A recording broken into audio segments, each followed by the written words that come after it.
The meeting will please come to order. Good evening, everyone. My name is Trippy Congo, President of Wilmington City Council. And on behalf of all of my colleagues, we would like to thank all of you for joining us, those who are in council chambers and those who are virtual.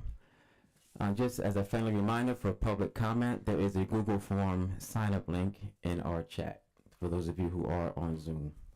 At this time, we will have our opening prayer by Akira Grenard.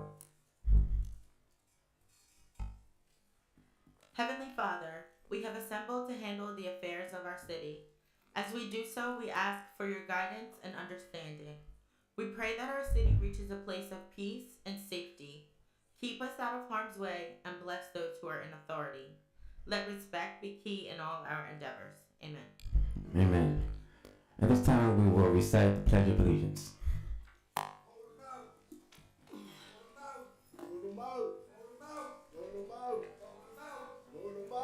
The flag of the United States of America and to the republic for which it stands, one nation, under God, indivisible, with liberty and justice for all.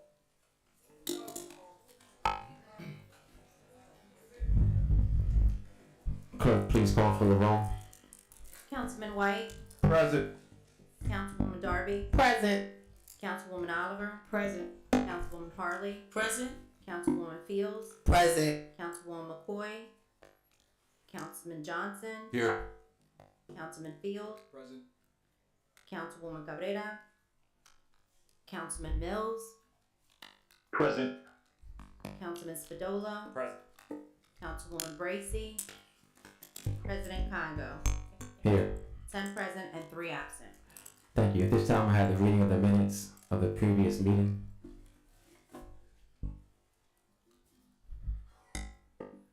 October 5th, 2023, City Council met a regular session with remote participation. The above data 631. President Ernest M. Congo II. At this time, I move for the minutes to be received, recorded, and filed. It's been properly moved and seconded that the minutes be accepted as written. On the question, all in favor signify by saying aye. Aye. Any opposed? Motion carried. At this time, I have our committee reports. June 5th, 2023, President, members of Council, City of Wilmington, ladies and gentlemen, we, your Finance and Economic Development Committee, met by anchor location and remote participation to was refer subject number 1 to Ordinance 22035 entitled, an ordinance to amend chapters 2 and 40 of the City Code to exempt employees and appointed services for the city's residency requirement. I've given this substitute ordinance careful study and recommend council vote on it accordingly. Respectfully submitted. Those members present: Councilman Johnson, Councilwoman Harley, Councilwoman Bracy, Councilman Spadola, President Congo. Absent with leave, Councilman Field, and Councilwoman Oliver. I move the committee report be received, recorded, and filed. Second.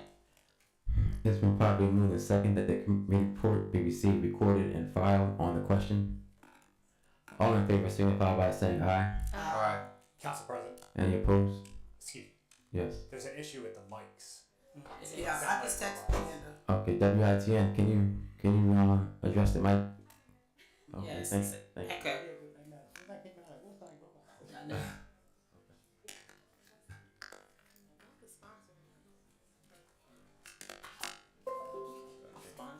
So we do have problems with a piece of equipment, and that's not going to be able to be addressed this evening, so we do apologize in advance. I'd like to recognize Council Members McCoy and also Bracy. So noted. Yes.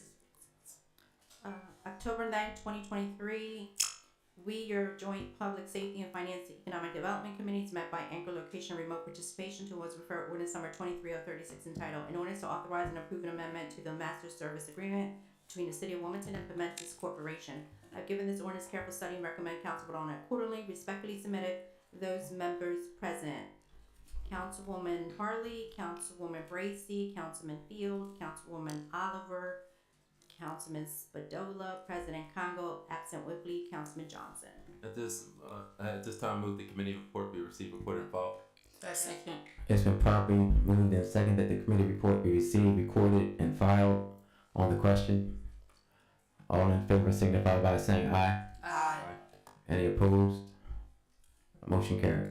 October 9th, 2023, ladies and gentlemen, we, your joint Public Safety and Finance and Economic Development Committees, met by anchor location remote participation to whom was referred ordinance number 23037 entitled, An Ordinance to Authorize and Approve a Software License Agreement, Software Implementation Service Agreement, Supported Maintenance Agreement, and Hosting Service Agreement between the City of Wilmington and Systems and Software, Inc. Have given this ordinance careful study and recommend council vote on it accordingly.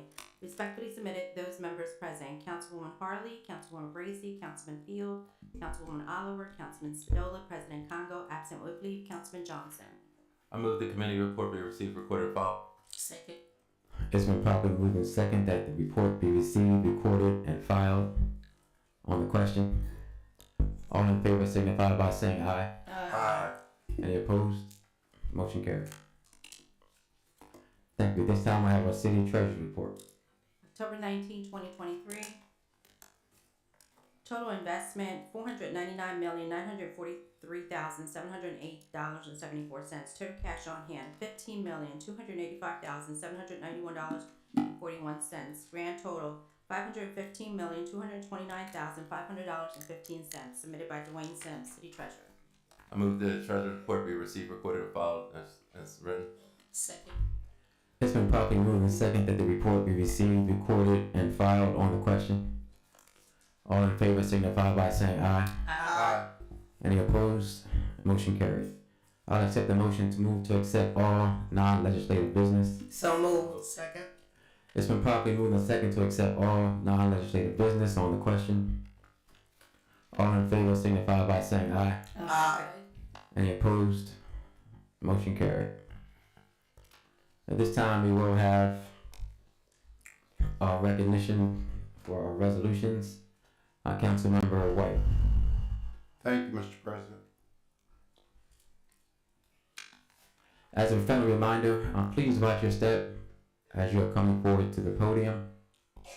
Also, if you are part of a group, please consider using one speaker from the group. You will have up to 2 minutes to convey your collective message. Thank you. Will the members of the Men of Faith join me at the please?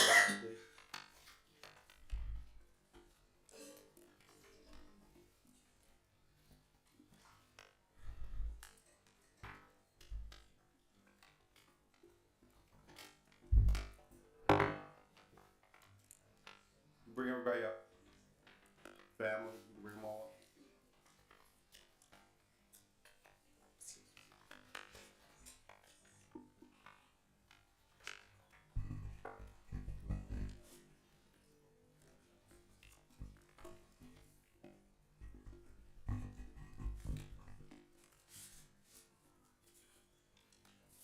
Whereas it is the sense of City Council to honor individuals and organizations who have demonstrated outstanding achievement and deserving the recognition and acknowledgement.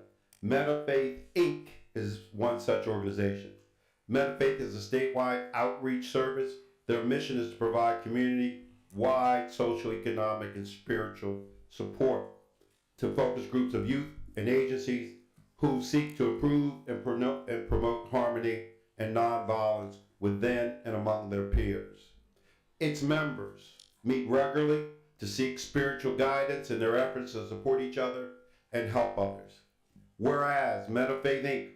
work diligently to stand firm in their faith as strong men of courage, the organization works in partnership with several organizations in Wilmington, including public schools, charitable organizations, youth centers, daycares, to serve as a role model. Each year, Men of Faith Inc. adopts a school where they work with the students to challenge to improve their grades and behavior. This year, by the way, it's Harlan, which is located in the First. They volunteer and tutor these students with their school assignments. They've also addressed life skill issues like dealing with peer pressure, conflict, and resolution. Men of Faith members strive to impact and empower these youth in their long-term growth and development. Whereas they provide services such as cleaning services, painting, carpentry, yard, whatever you need, these Men of Faith are there for you. During the holidays, the members sponsor a donation drive to provide gift cards, food baskets, and clothing to several families. There are efforts students wishing to matriculate to a higher education and to have access to opportunities for scholarships. Now there be resolved by the council of the city of Wilmington that this council is pleased to recognize men of faith for their commitment, dedication, and contribution to the city of Wilmington. Job well done.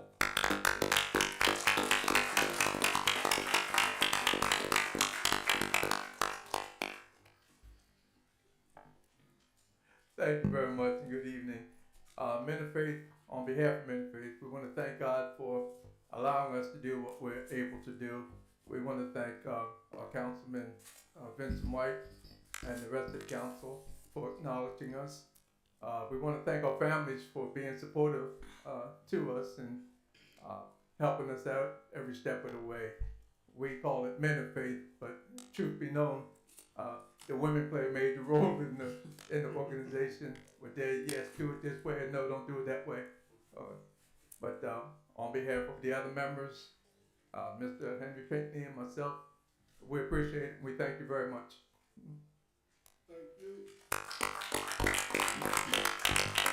And you know I do not sponsor resolutions very easily.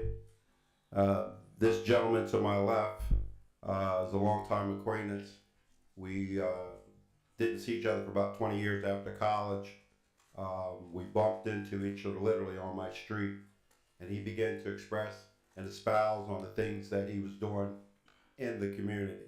A very talented individual, to say the least. Every month for the last, 2 years, he's constantly demonstrated his commitment to serving the community and meeting the community where they are, which is why I thought it would only fitting to honor this group and recognize this group with this resolution. Thank you, G.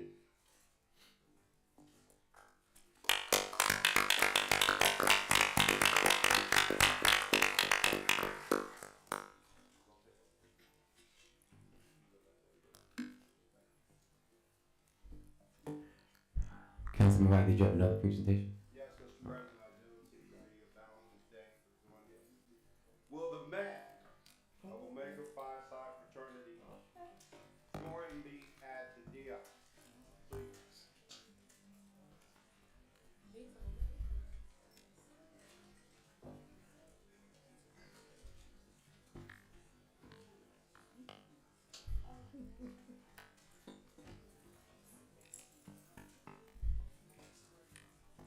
line up, get them all. Yeah, I guess they do. Yeah, don't me. Hey, I didn't see you.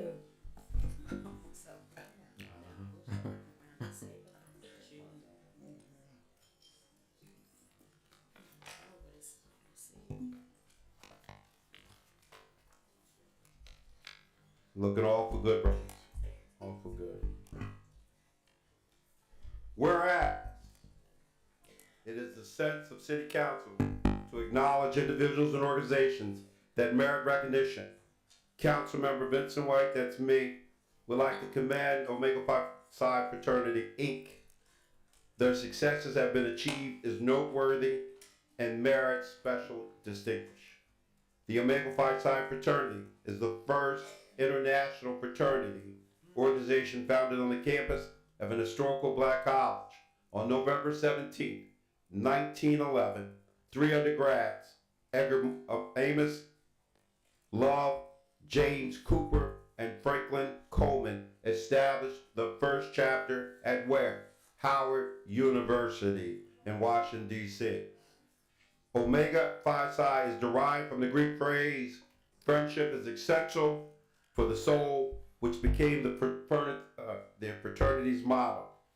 And whereas the new Epsilon chapter of Omega Phi Psi Fraternity, Inc. was founded and chartered in Wilmington, Delaware on May 19, 1951 by 12 brothers initiated into the organization at the undergrad level. All were active members in the community with politics, social services, law, medicine, education, government, and business. The original line, those that have followed, carry on in the rich history of brotherhood and service. In 2024, the new Epsilon chapter will be celebrating its 75th years of service to Wilmington and Newcastle County. Whereas, led by Mr. Craig L. Wolfrey, Stephen L. Grant, James R. Clark, Keeper of the Records and Seals, J. Gregory Scudder, Keeper of Finance, the New Epsilon chapter has remained true to the cardinal principles of manhood, scholarship, perseverance, and uplift. They take an active role in the lives of young men through the Omega Village Mentoring Program. The chapter also worked with Wilmington Library, Wilmington Public Library, Toys for Tots initiative, and the backpack giveaways provided over 300 children with toys and needs for school. The members of the New Epsilon chapter dedicate their time to feeding the homeless, donating clothes and shoes, and helping to provide basic essentials to the less fortunate.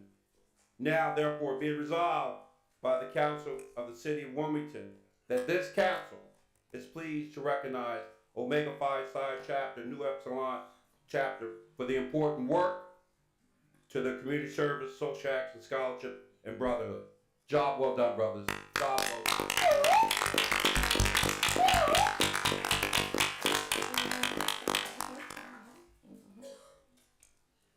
Good evening. Good evening. Evening. Good evening. Good evening. How are you doing this fine day? I want to say thank you. I'm glad to see everyone here.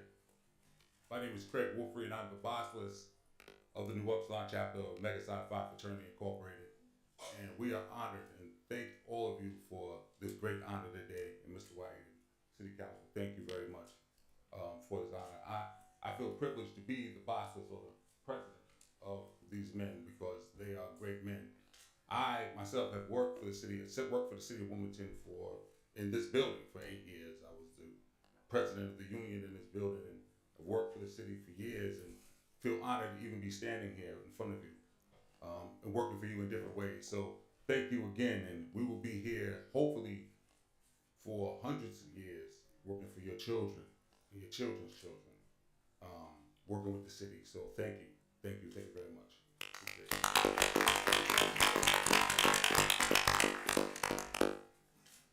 Thank you, gentlemen, for your contributions. Again, we bumped it. Well, we didn't bump. We were at the Wilmington Public Library on Market Street. It was the first of the year. I've known some of these members for a long, long time. They're my boys. They're good men. But the event that they were giving out book packs drew over 500 families. And their effort provided every child that came through that door a book pack. And we did some other things, but that was their involvement. And I want to say job well done, man. And it's good to see you. You some bet. I can't say that mixed company, but thank you.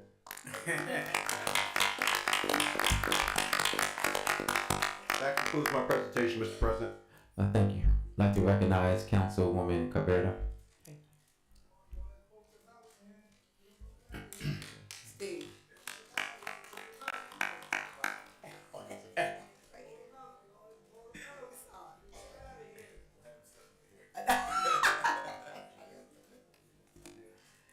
Councilmember Fields. Yes, Council President, I do have a presentation. Ms. Noor and her staff, could you please come up to the podium?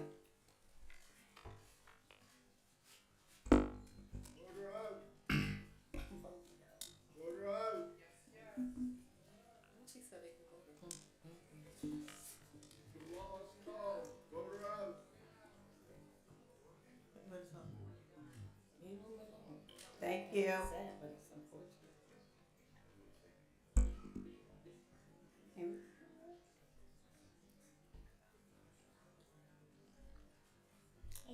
We are going to ask that those visitors who are here with us in chambers to please refrain from speaking out. You will have an opportunity for public comment. Thank you. Good evening, community members. I would like to present a resolution to Ms. Nora Coutures. October 19th, 2023. Sponsor Councilmember Brigida A. Fields. Whereas it is the sense of City Council to honor individuals and organizations who have demonstrated outstanding achievement and are deserving of recognition and acknowledgement, Councilmember Brigida A. Fields would like to acknowledge Ms. Nora K. Couturkis, MSN, as one such individual. And whereas Ms. Nora is the manager of the Community Health Outreach and Education Program at the Christiana Care Helen F. Graham Cancer and Research Institute. Ms. Nora graduated from the University of Delaware with her Bachelor of Science in Nursing degree and then went on to complete her Master's of Science in Nursing degree at the University of Texas Health Science Center in Houston, Texas. Ms. Nora also received her oncology certification in 1994. And whereas breast cancer awareness and screening are a priority for Ms. Nora and her team, under her leadership, early detection and prevention have been the focus of the program for 25 years. Through Community Health Outreach and Education, CHO program, many initiative programs have been provided to the community to promote breast cancer awareness. Nora and her team have worked with Latinx community, the Latin Conference, the Asian community, Black Nurses Rock, local senior centers, and special populations to promote healthy lifestyles. In addition to education, Ms. Nora leads the outreach team to provide access to screenings and mammograms by helping women who may have language barriers, financial barriers, or a need for support through the process. And whereas, in addition to her other activities, Ms. Nora has participated in the Delaware Cancer Consortium and American Cancer Society Leadership Council. She is a co-chair and member of the Wilmington Health Planning Council and a member of the Community Research Advisory Board for Breast Cancer at the Translational Research Center at the Crowley Center.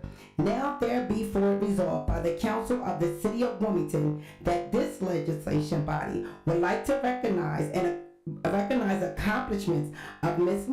Nora, MSN, RNOCN, in observance of Breast Cancer Awareness Month. We wish you continued success. Job well done.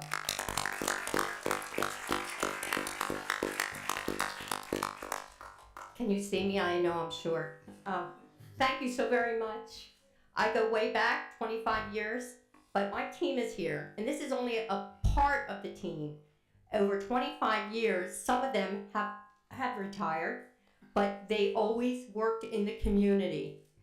Suzanne Saunders-Tate has joined my team recently and is running circles around me here in the community. Luisa Ortez Marquez, she runs our Latina Healthy Family Program, and she is navigating individuals to get mammograms. And I don't understand why her phone isn't going off now, because it's usually going off where people need her help. And our Asian outreach worker is a Fengu, and she works directly with our Asian community. I'm going to summarize by saying, and you all know this, one person doesn't do it. It takes a team, and here's evidence of it. But trusted messengers in the community will impact our cancer screening rates and will decrease our mortality.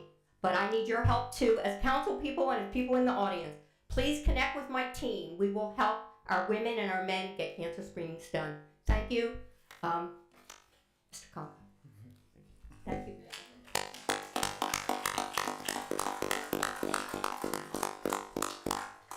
Mr. President. Yes, Councilman Cabrera. Yeah, I also want to commend Nora and her team. It doesn't matter where, any event that I go to, she's there, the team is there. I really appreciate the Healthy Latinas Promotoras program, where we're really reaching out into the Latin community, because although Latin women have the lowest incident of breast cancer, they do have the highest mortality because they're not getting the preventative screening. So I really commend all the work that is being done to keep all of our women healthy and free of breast cancer and catching it early for treatment. Thank you so much. Councilmember McCoy. I actually just like to say thank you all for coming, and thank you, Councilman Fields, for making certain that our have enough Graham Center workers, members, or whatever, are here. Ms. Nora and Ms. Susan, I actually have said it before, they can hold a master class when it comes to community outreach. I've worked with them for a long time, and you're hitting all of the corners of the city. Thank you. But I wanted to make certain that I actually mention names. I wanted to mention the survivor. I thank you that she was able to get detection and still be here with me. My mother-in-law, Mary L. Bryson. A lot of people know her as Punchy. She's an educator. And then also my late aunt. Her name is Sandra Carter. As I said, breast cancer has hit home, and I'm just so glad that you're here reminding people to get to be tested.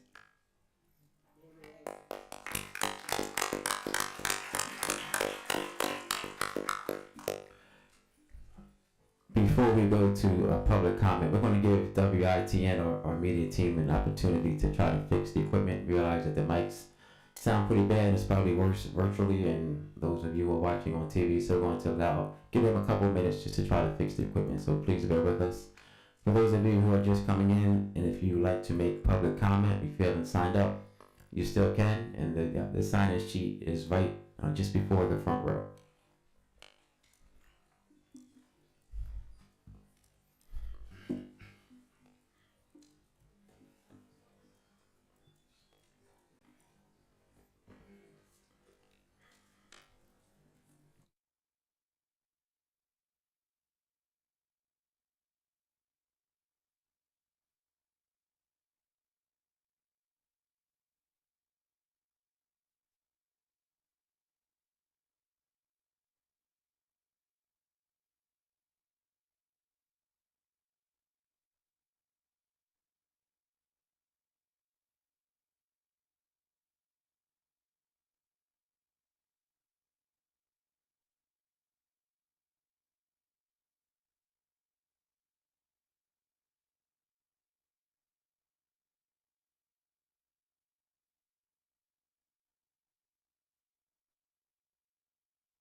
This time we are going to move to public comment. Just as a friendly reminder, for those who are speaking, there is a Google Form sign-up link in the chat for anyone who is on Zoom.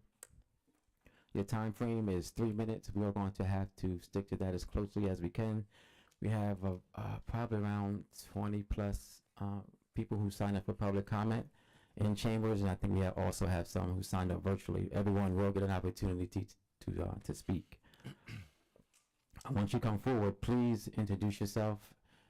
To your right lower hand corner, you will see a clock that's going to give you your time. I will give you a friendly reminder when you have about 30 seconds left. First, we have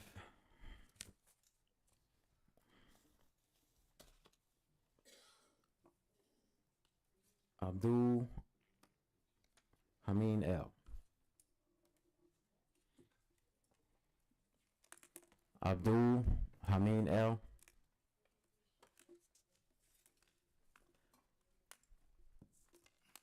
Next we have, I believe it's Dana Fluger P. Flugra.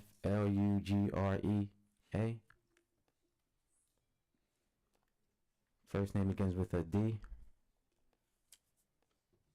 Next we have Rochelle Wilson.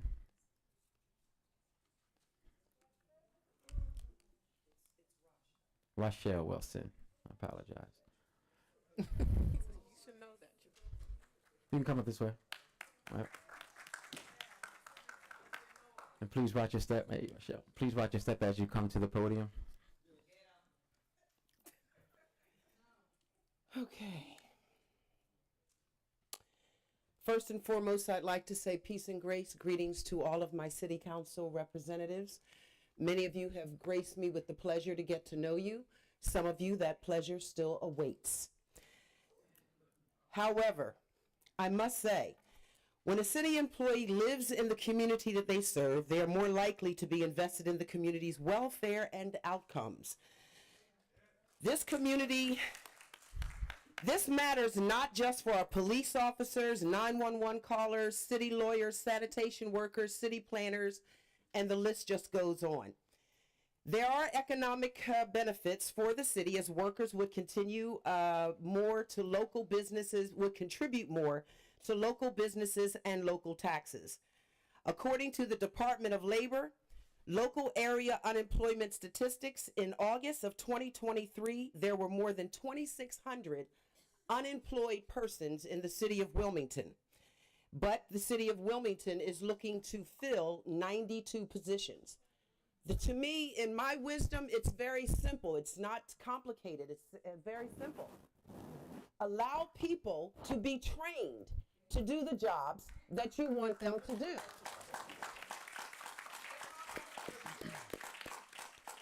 Rather than remove the residency, because people who live here care about us here. The police know us here. The city planners, city council, all of these people. So it's very simple to me. And, you know, I'm not big on politics, but I've got good common sense. I've got good common sense. Just train the people to work here. I'm going to tell you now, I'd love to work for the city of Wilmington. Give me a job. Train me how to do it. I'm awesome. Thank you very much. Thank you.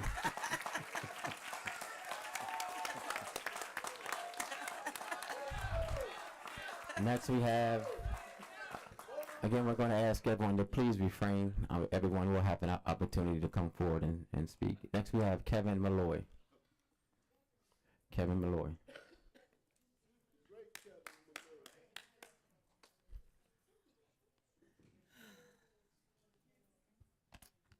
Good evening, everyone. Council. Good evening. Nice microphones now.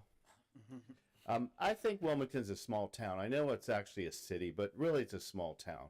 It's about the residents. Of course, it's about the history, but it's about the people that live and work and play here. The city, I'm just going to make some points so I can stay within the 3 minutes, but I am a very passionate person about the city of Wilmington. I was born and raised here. I work here. I promote the city through my activism and as a realtor. But anyway, some of the points I think that are important and probably others will mention, so hopefully I'll try to put some original ones out there. One, I think the city of Wilmington employees, they work for the city and they're paid by the taxpayers. Yes. Non-resident city of employees cannot vote. Don't you think voting matters? Don't you think the employees of the city should be able to vote? Therefore, as residents, they could.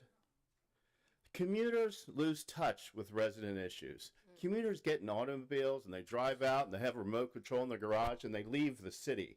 People that live here in the city, they walk on the streets. We see the lights that are broken, or we see the good things, people sitting on their front porches. You feel the energy of the city when you live in the city. If you get in the car, you leave, live outside the city, you lose touch. And you really, if you're an employee, do you think of yourself, it's whether you think of yourself as a meter maid, you just come into work and you're metering things. You're going after those residents for things that they've done wrong. Get them fines. Do the gotcha attitude. Or are you an ambassador? Are you an ambassador? That's how we should be. The employees of the city of Wilmington should be ambassadors. We represent the city, and we are wanting people to live here, move here. How I'm going to change this to go into a corporation, because if you think an employee is just someone who goes to work and leaves, yeah, then that's like working for a corporation. Well, guess what? There was a day when a corporation was here that believed in the community and gave incentives for their people. It was MBNA. That was an amazing company in Wilmington, Delaware. They were part of the renaissance of the quality of living. They encouraged their people. They didn't even call them employees. They called them people. And the people lived within the community, and they gave them incentives to move here. And they lived here, and Charles Colley, the founder of MBNA, was a huge philanthropist that helped develop the city of Wilmington to what it is now. There should be incentives for the employees to move here. And there should be a hardship clause if you can't live here. If you say, well, I want to work for the city of Wilmington, but I've got 3 kids and they're over here and we live in Colorado, whatever it is that people are saying that to give up residency. There's a lot of excuses, but give them, okay, let's have a hardship clause. Explain why you can't move to the city of Wilmington. When you get rid of the residency, you're diluting the community, and it's to me the end of the sustainability of our city government. And what will happen next? We might as well get rid of the borders and let's merge with the Newcastle County government if it's just the people want to work for a company. It's all about the community. It's about the community spirit. I strongly hope that the council people sitting here that are going to vote for non-residency at least listen to the public, the many people here that have a spirited commitment to our city, and listen to us, the public, who vote for you. Thank you. Next we're going to ask you, please, everyone, please refrain from shouting out. We do understand that everyone is extremely passionate. And if you have signed up for public comment, you will have an opportunity to come forward and speak. Thank you. Audrey McCarthy.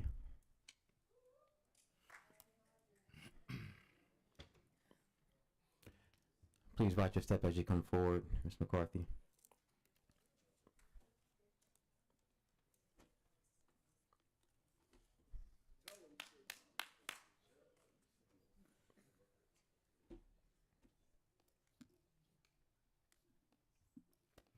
Good evening, everyone. Good evening. And again, my name is Audrey McCarthy.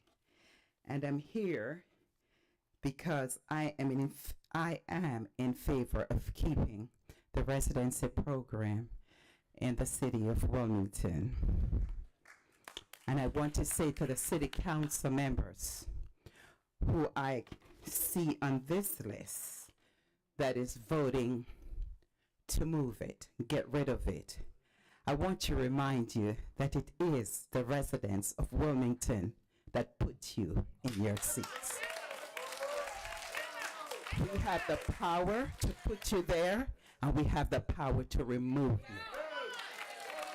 And that is what we will do if you remove the program. If you vote to remove the program, you can consider your seats vacant. Next, I want to say it is impossible to comprehend that you cannot find anyone to fill 92 positions in the city. Number one, I live in the city and I do not know of one position, I think only 15 positions that I'm aware of. So that means many do not know about the positions that are available. That's one thing. And it's approximately 70,000 people or more that are living in the city of Wilmington. And I believe it's very degrading to say that you cannot find applicants to fill a trash collection position. I think it's very insulting to our residents in the city. Next, to say to you, in my opinion, one of the primary reasons for violence in the city is a lack of financial resource. So these young men, they sell drugs on the street. Is it an excuse? No. But it's a problem, and the problem lies with our city government. Right. And so when you eliminate these jobs and go other places and hire people who don't understand the city, police officers who don't know the residents and don't care, then tell me, what message are you sending? We need incentives. let me tell you a personal thing about me. I consider myself to be a very intellectual and educated individual. I'm a vice president with a company I work for. But put a test in front of me and I'll fail it. What I found out in psychology, that many people suffer from something called test anxiety. 10 seconds. So therefore, when you test people, especially when they're applying for a job and they are anxious to get the job, they will fail that test. So what do I suggest? Instead of eliminating our black men and our black women to see other colors, I am not a racially driven individual. But what is this about to get rid of the residents? Because it's mostly blacks living here, right? And so train them. If we have positions, how hard is it to train someone to collect trash? How hard it is to train someone to work in parks and recs? I applied for a job in the city of Wilmington a couple years ago. And I was interviewed by a team of white individuals who did. I have a long resume with a background in accounting and finance before I transferred over to law.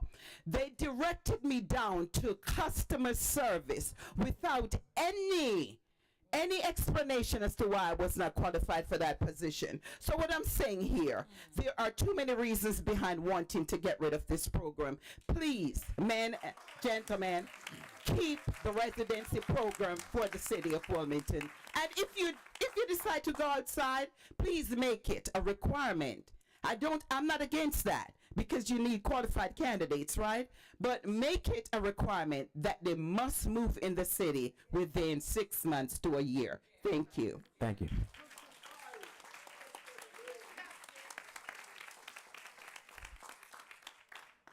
Next we have Susan Regis Collins.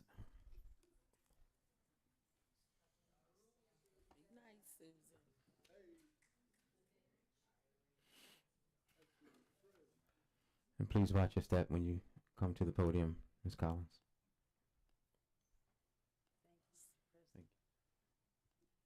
Good evening. Nice to see everybody turning out. I'd like to make a little disclaimer here before I start. Please excuse any language you find offensive.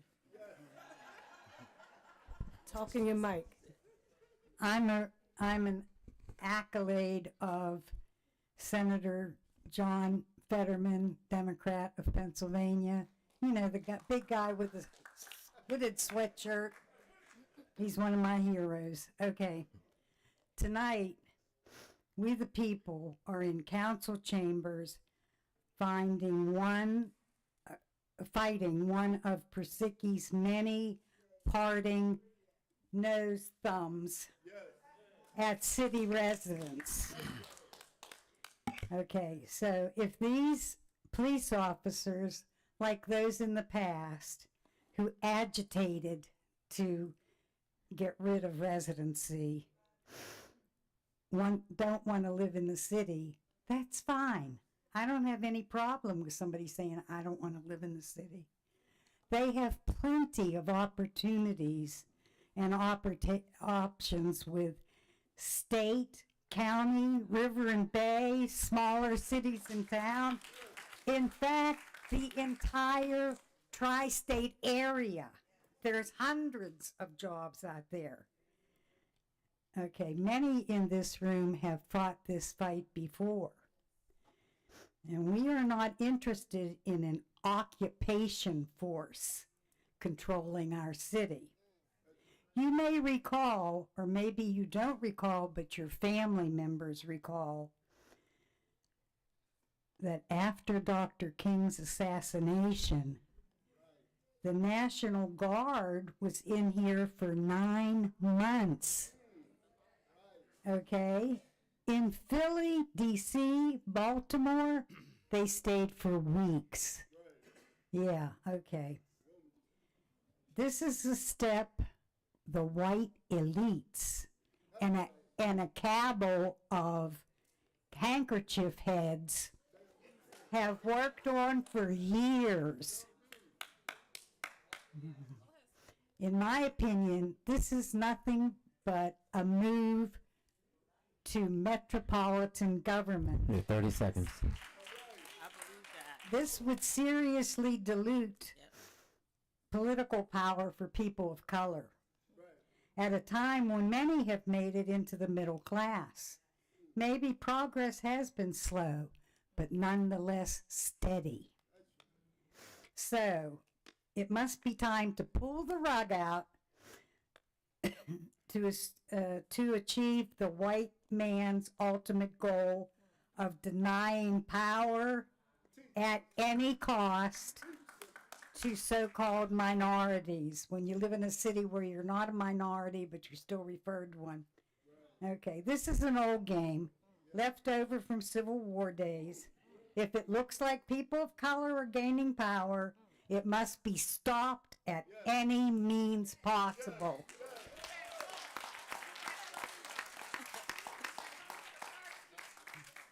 It's like, if you don't like it in Wilmington, get the hell out.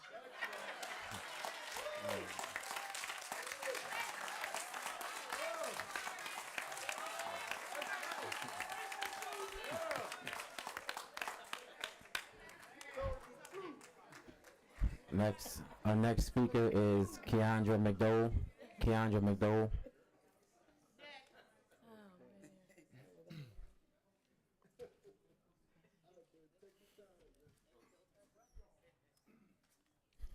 And please watch your step as you come forward. And if you look to your lower right hand side, you'll see your time frame. Hello, everybody. Hello. My name is Keandra McDowell. I have been very active in the city of Wilmington through the whole state of Delaware for the past 8 years as an activist. And I'm going to keep it short and simple. I paid attention to this flyer right here when I came in. And it gives names of the individuals who want to lift the residency in the city of Wilmington. I'm just here to say, and a lot of people know what I do, I am one who protested at the mayor's house for 16 days straight. If you vote yes for this, I will work hard to make sure that you do not have your seat next year. And y'all know I'm coming hard. Thank you. Thank you. Next we have DeSheryl Broadwater. DeSheryl Broadwater.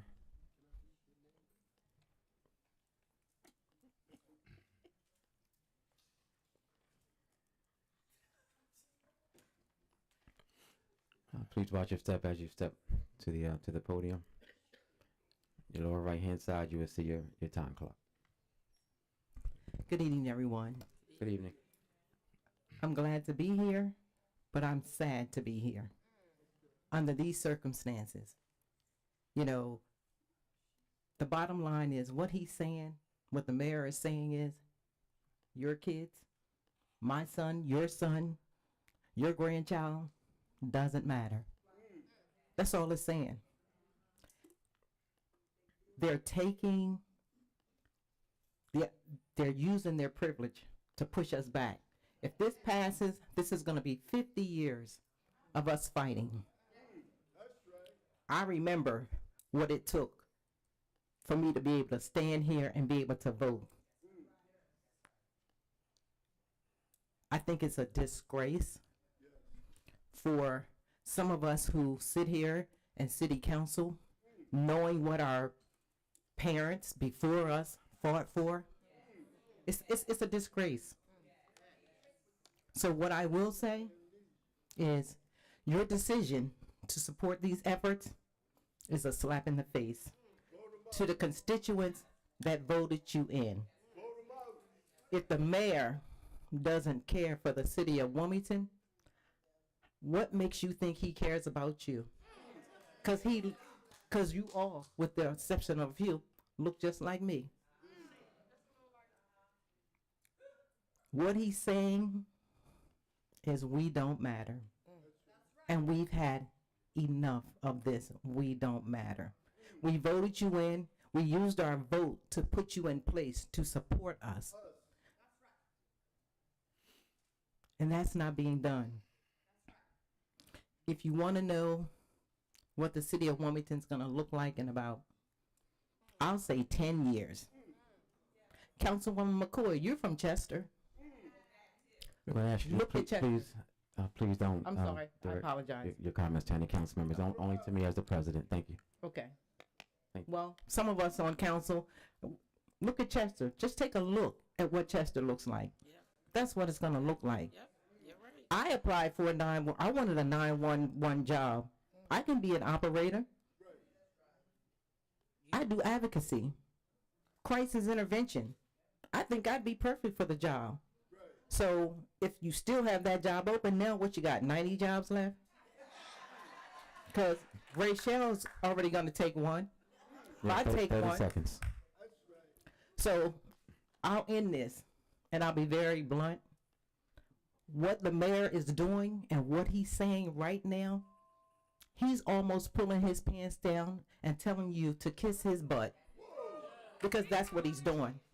And if you vote for this, I want the city of Wilmington to remember every face that supports it, because like the lady said before me, is your seat should be vacant. Thank you.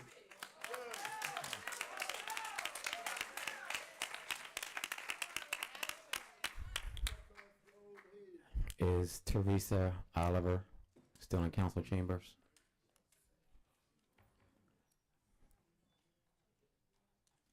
Next we have Madeline Porter.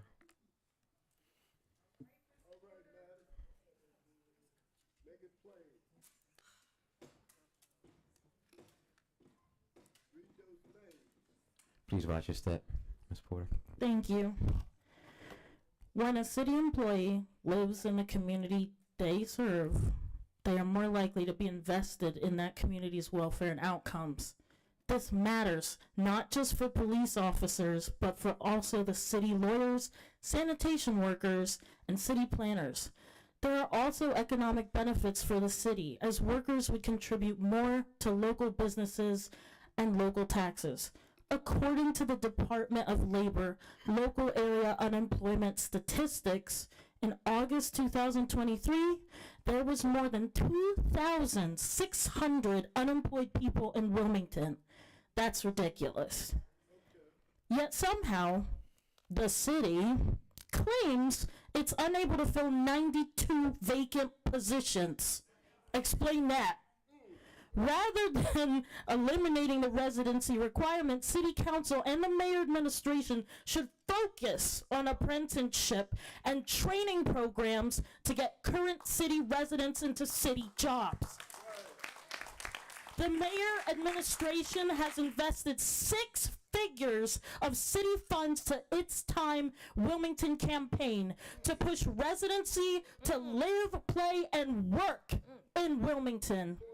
We should be encouraging city employees to actually work, play, and live in Wilmington. We understand and agree with the urgency of filling city jobs. Therefore, an alternative to eliminating the residency requirement would be to expand the time an employee has to move to the city.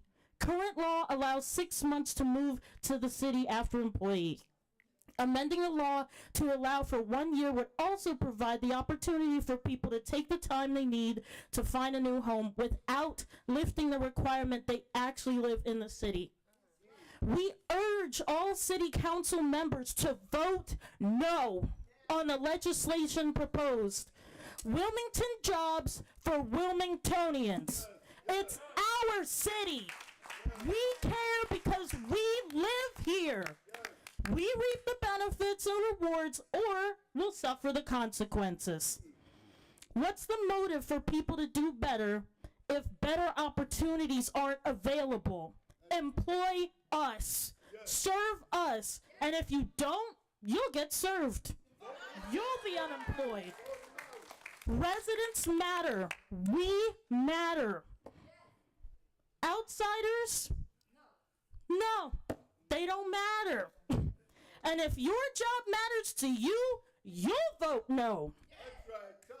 Does your job matter? Do we matter to you? I certainly hope so, because that's what I would expect of our government. Thank you. Thank you.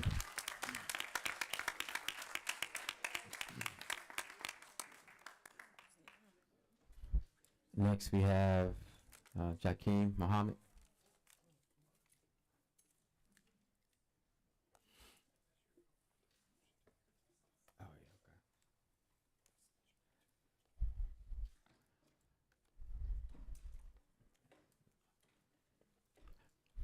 And please watch your step as you step to the podium.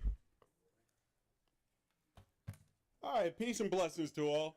This ain't my first rodeo here, so I've been here a long time, many times. Let me just give y'all this. Y'all had a lot of emotion already, so I ain't going to bring it to you. The hard talk is not on tonight. That's my show.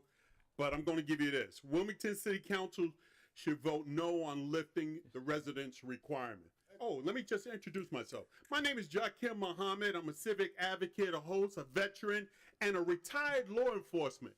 And behind me was a whole bunch of cops over there making a lot of noise about why we should have residencies. I'm from New York City, and you have a residency from New York City. Now, I've been down here for 20 years now, and if you don't like working here, then go get a job someplace else. I really don't care about you.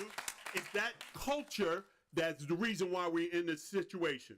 Now, Wilmington City Council should vote no on lifting the city residency requirement for city workers. No local accountability and community investment. This ensures the municipal employees have a stake in the city's well-being and fostering a sense of pride and commitment to the improvement. Lifting the requirement could lead to a loss of connection between the workers and the communities. And based upon what I've heard tonight, y'all have already lost that.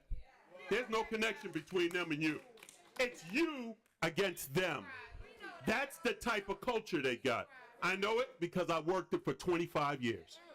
So let me just give you this. Additionally, it would be economic repercussions as city employees contribute to the local economy. Maintaining residence requirement not only bolsters city engagement, but also promotes economic stability. So I want y'all to remember one of the best movies ever made was called Do the Right Thing. For all you city council persons that's thinking of doing the wrong thing, the Delaware Black Commission will be making sure that you are not in office after this. If you do not know the Delaware Black Commission, I want you to go on Facebook, look on the Hard Talk with Jakeem Mohammed, and look at the 9 people that are on that commission that are about a think and do tank. And we will think and do and put you out of office. That's it. Peace and blessings to y'all.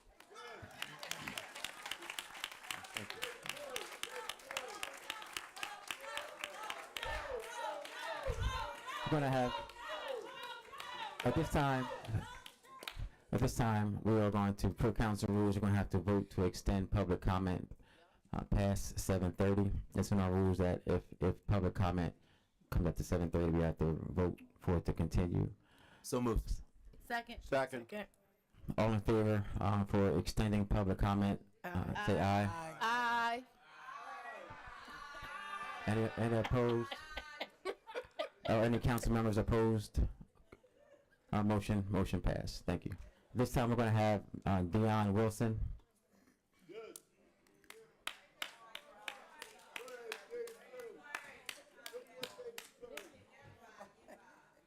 Yep.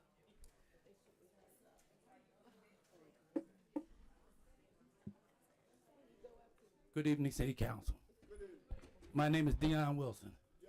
I'm a taxpayer for over 50 years, property taxes. Not counting, I'm over 70, so I've been paying other taxes more than that. But I'm here today to say one thing only. The mayor is no good. Now listen to me. A lot of things have been said here. But what we have to understand is Wilmington has been under attack since 1968. And for things to get better, it's got to blow up. So let's blow it up. All right?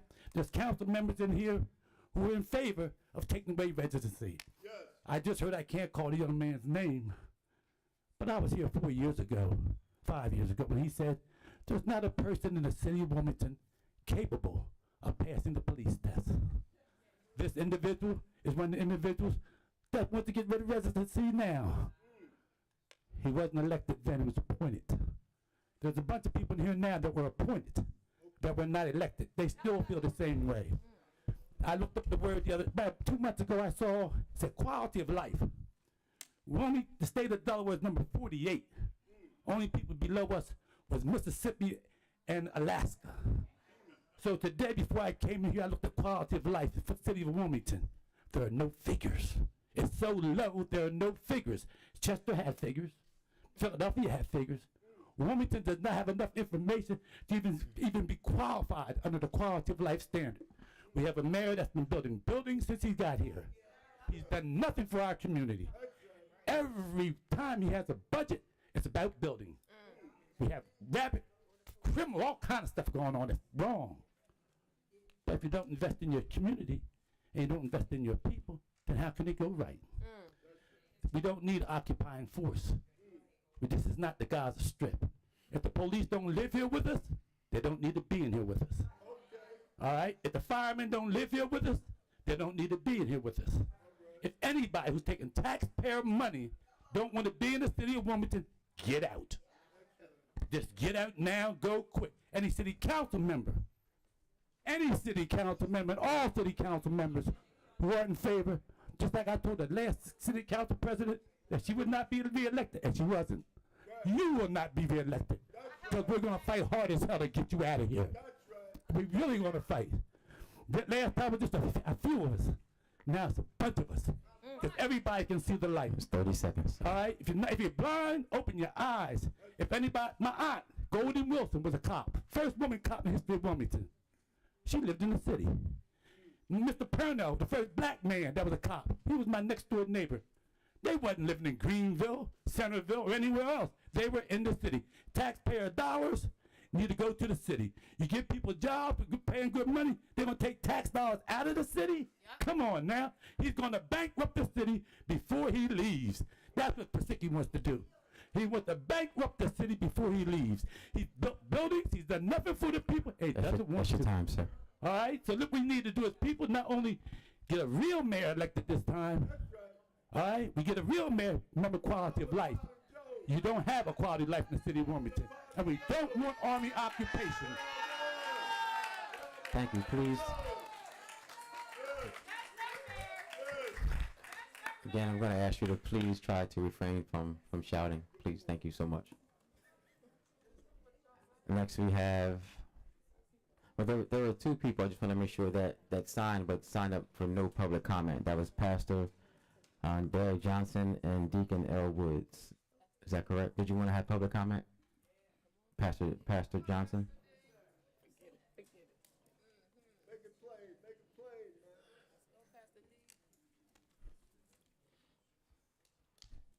Mr. President, members of council, members of my community, thank you for this opportunity. I'm standing as a homeowner, resident of the city of Wilmington, a local pastor, and a member of a coalition, I would call it, of people citywide who spend every day of our lives attempting to make a difference and a change in the violence that scourges our city and the gun violence with our young people.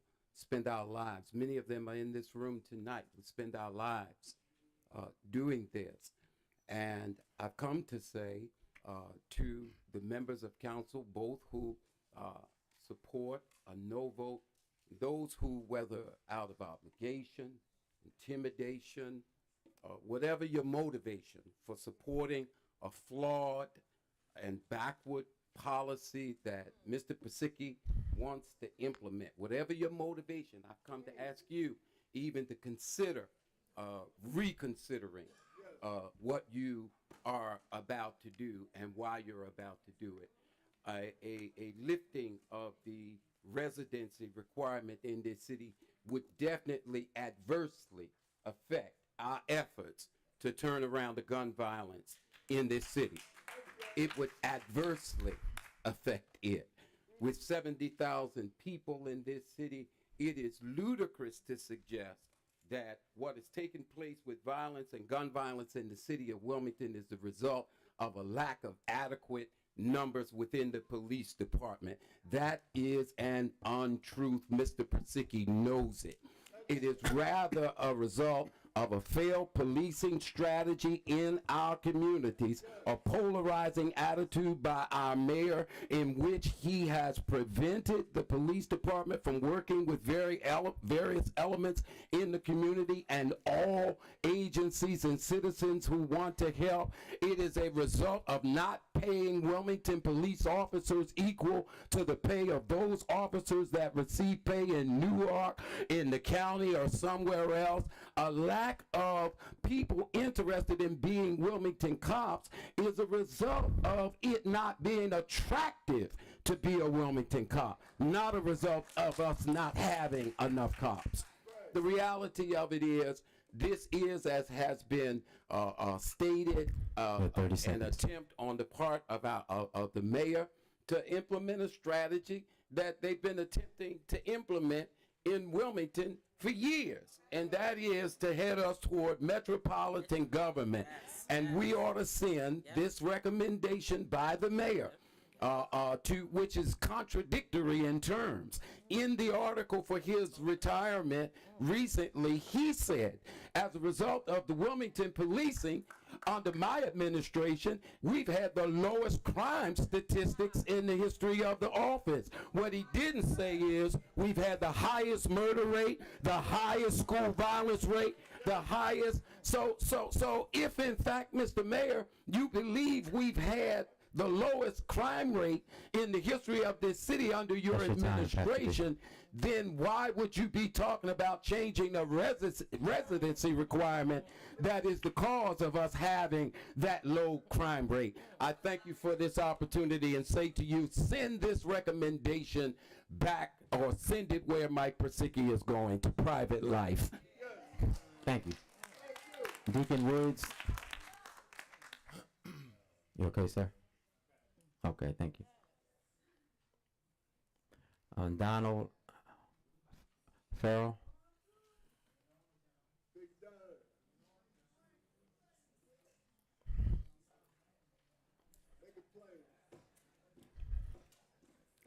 And please watch your step, sir. And please keep time. Your time frame is right in your lower right-hand corner. Thank you. Thank you very much. The very last time I was here, the mic was cut off, so hopefully WITN has it together this time. First, I'd like to say that everything that I wanted to say has been said, so I'm going to take a different track right now. We have a manufacturing facility down on 4th and Church called Naramco, and they've been there for like 41 years. And in the last 25, 26 years, there has never been a public hearing. Mr. DeMarquis Hall was the one that initiated this public hearing. They make oxycodone, they make hydrocodone, they make opioids. They want to increase their manufacturing capacity to make some other compounds too. So coming up next week, there's going to be a meeting. We need folks to pack that meeting because their excuse has been, well, we're not going to have it because nobody ever comes. So hopefully you will come. So now I'm going to backtrack, and I'm going to say that we had a 72-year-old man get shot in his home yesterday on the east side. Okay? And I'd like to say that I see all the officers in the back, and I don't know your position on this residency issue, but I'd like to say that we need you in our community, okay? A while ago, we used to give you a house. We used to say, well, listen, come into our community, live in our community, you know, find out, build relationships with the people in the community. That's important, okay? So I'm not for this thing, but what I am for is opportunities for the officers, that every time HR makes a big push push to hire more minority officers, it's like they can never find them. Or the ones that they do find, well, they say, well, where are you? They're working inside the station house, booking and receiving. They're doing the office things. We thought that you were going to hire them to put them out on the street. 10 seconds. Okay. And I just like to say, I hope this thing doesn't pass. Because if it does pass, the sponsoring person that put this thing up, hiding behind Zoom, you ought to be here right now to see how folks feel. Thank you very much. Thank you. Next we have Velda Jones Potter.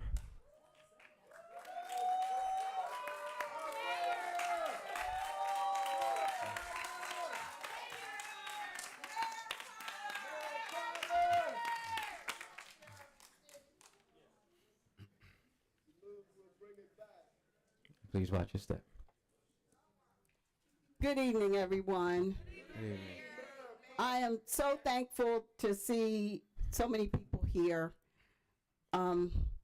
Like Donald said, I'm very disappointed that the sponsor of this legislation isn't here in this room to feel the love.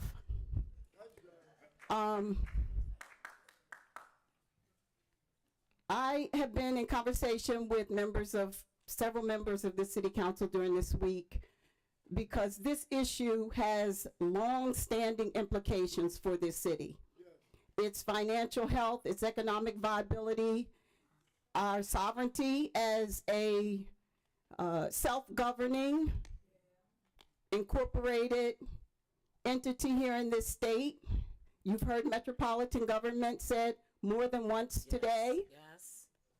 And this certainly would be a major step in that direction. Who gives up power and self-control? No one does that. If you want to control your destiny, it is absolutely essential that you maintain your sovereignty and your organization and ability to select your own leaders. During my conversations this week, I asked several times, where are these reported in the paper 92 positions? I only see 15 on the website. So for my money, all you're trying to fill is 15 positions. So I'm not going to echo a lot of what was said today. I'm going to bring you a little bit of a solution. It is the mayor and the administration's job to fill the positions of this city. Now here's some tips if you're watching. Publicize it. I see groundbreaking. I see press releases on $90 million building developments that are going on weekly, sometimes 2 and 3 times a week. I have yet to see a press conference saying we need people to work for this city. I ask council members, do you know what positions are open? They don't get reports. This is the first time, and correct me if I'm wrong, that you all, I believe, at least I'm told, have seen the positions that are open. Now, if I'm trying to let people know their jobs, I'm coming to the people's people. I'm coming to the council members to help me spread that word. I'm going to billboards all up and down the city. I'm taking the investment that I made in the HBCU week, and I'm making it more than just a publicity stunt and a marketing ploy. I'm making it a recruitment opportunity. Boasting 6,000 scholarships given to the HBCU students. How many jobs have they gotten to bring them back here in this community? Let me partner them with an enhanced benefit package to bring them here.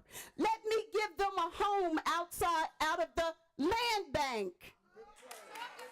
And let me give them a $5,000 sign-on bonus, and then let me put in their hands a letter of offer of job opportunity that they can take to the bank and get a $50,000 loan in a heartbeat, convert that home into a livable years because that's what the law says, and become a solid member of this community, contributing, paying taxes, enjoying life, and living close to many of the relatives that they grew up with. Administration, That's your time. that's just a little tidbit. I give you that one. Thank you. Next we have Cheyenne Miller. Cheyenne Miller. Cheyenne Miller.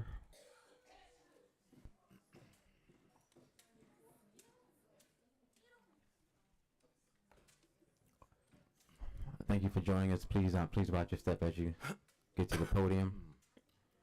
Again, your time clock is in your lower right-hand corner. Hello, my name is Cheyenne Miller. I'm a resident of the 7th District, and I just want y'all to vote no on this ordinance to lift the residency requirements. Vote no. It is extremely disappointing that we have 7 members of our city council that are actually thinking about lifting residency requirements before they're thinking about launching apprenticeship programs, before they're thinking about training programs, before we're providing people with the opportunity to know that these jobs even exist.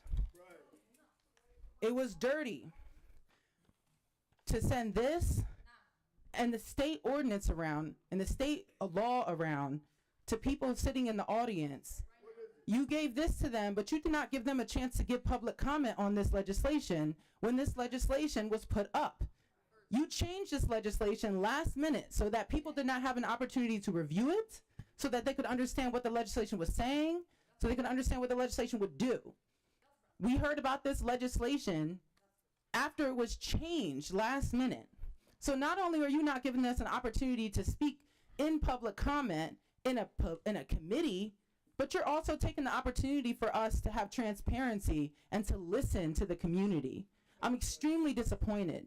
I'm extremely disappointed in anyone who is supportive of this. And I'm extremely disappointed that we don't have the sponsor here in person, sitting upstairs in his office instead of being down here to look us in our faces. Councilmember Al Mills is the sponsor of this legislation. It is extremely important that you all vote no. Please vote no on this. This is extremely important that you all give us opportunity to come up with new ideas, come up with new things that we could do, right? We are willing to work together to find any solution that you want, any solution, to figure out how we can get jobs. You got jobs on here that I ain't never seen on the website. You handing out 92 jobs. This don't even say 90, this say 100 jobs is vacant. And you telling me you can't find somebody that's gonna be a youth program manager, a labor foreman, a code enforcement supervisor? You got senior financial officers on here. You got people who are supposed to be a signal electrician. You can't find nobody to take these jobs. Vote no. Vote no. It's no reason why we should have 7 city council members here that have their name on this legislation that are supportive. It is extremely important. I cannot tell anybody in good conscience to go to the polls and vote you back in if you vote for this. I can't. And I want everybody to know that it is essential that you show up and speak out on this. I do hope that everyone here will consider changing their vote to no. I do hope that you will all consider working together. And if you do decide that you want to vote on an amendment. If you think it's so hard to get people into the city, it's essential that you decide that maybe you extend the amount of time it takes for someone to move here. Give us a 6-month extension, right? From 6 months to a year to allow someone to move here. If it's that difficult to move into this tiny ass city, then let's find some time, right? Give them some time from 6 months to a year. But if you vote yes on this, your name will be out there, and we will tell the world. Thank you very much for giving me my time to speak. Thank you. Next we have Craig Wolfrey. Craig Wolfrey.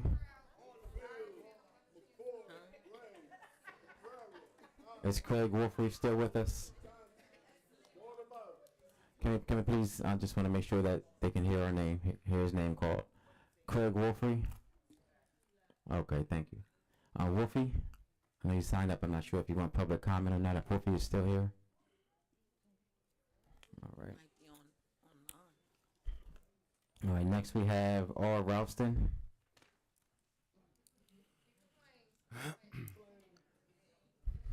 Going to ask everyone to please try to keep as close as possible to your 3-minute time frame. And please remember to be careful as you step to the podium. Thank you. All right, good evening, everyone that's present. Give me your undivided attention for a few minutes. Please try to speak into your mic, sir.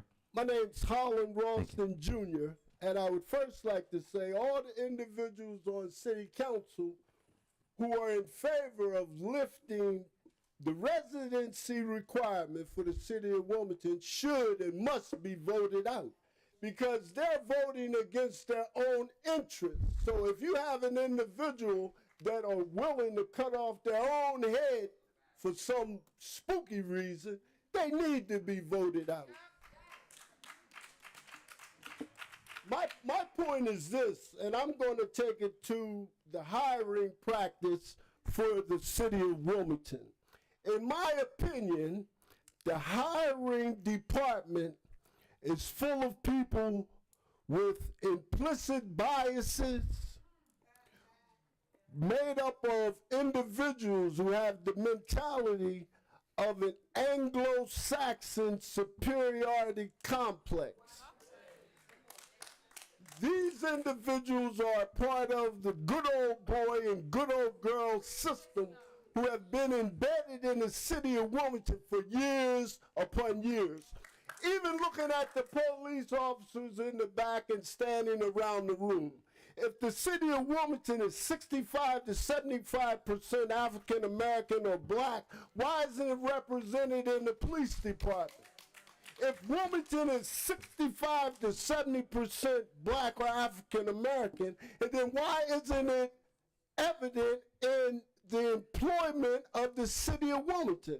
When I go into the city building, city county building, Lewis L. Redding building, I would say there's 80% of white individuals, 20% of black individuals, something like that, and probably fewer blacks than that.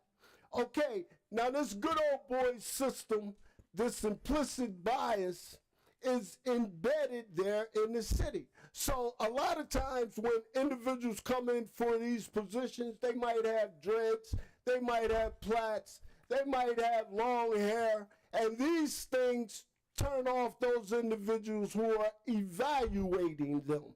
They find fault and error in those individuals because they don't look like them. The individuals that look like them that would apply for these jobs, they would probably overlook some of those shortcomings because they want to keep in place the institutional racism that's prevalent in the city of Wilmington, Delaware. I've lived here all my life, and many times I've felt like a second-class citizen in America and in Wilmington. So again, council people who are willing to cut off your own throat, cut off your own head rather than evaluating the hiring process, because I think that's a false positive saying that they can't fill these positions. They can't fill these positions because they're hell-bent on keeping that good old boy system. You have mega supporters doing this hiring. You have white nationalists doing this hiring.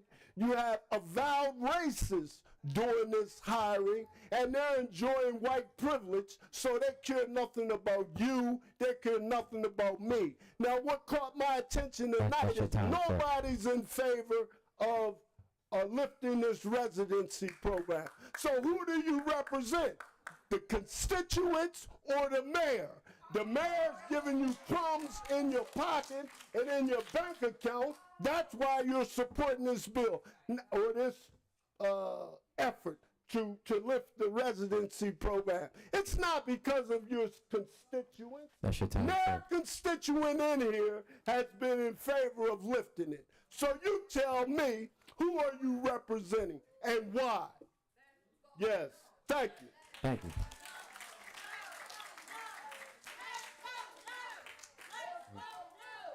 Next we have Lourdes Rivera.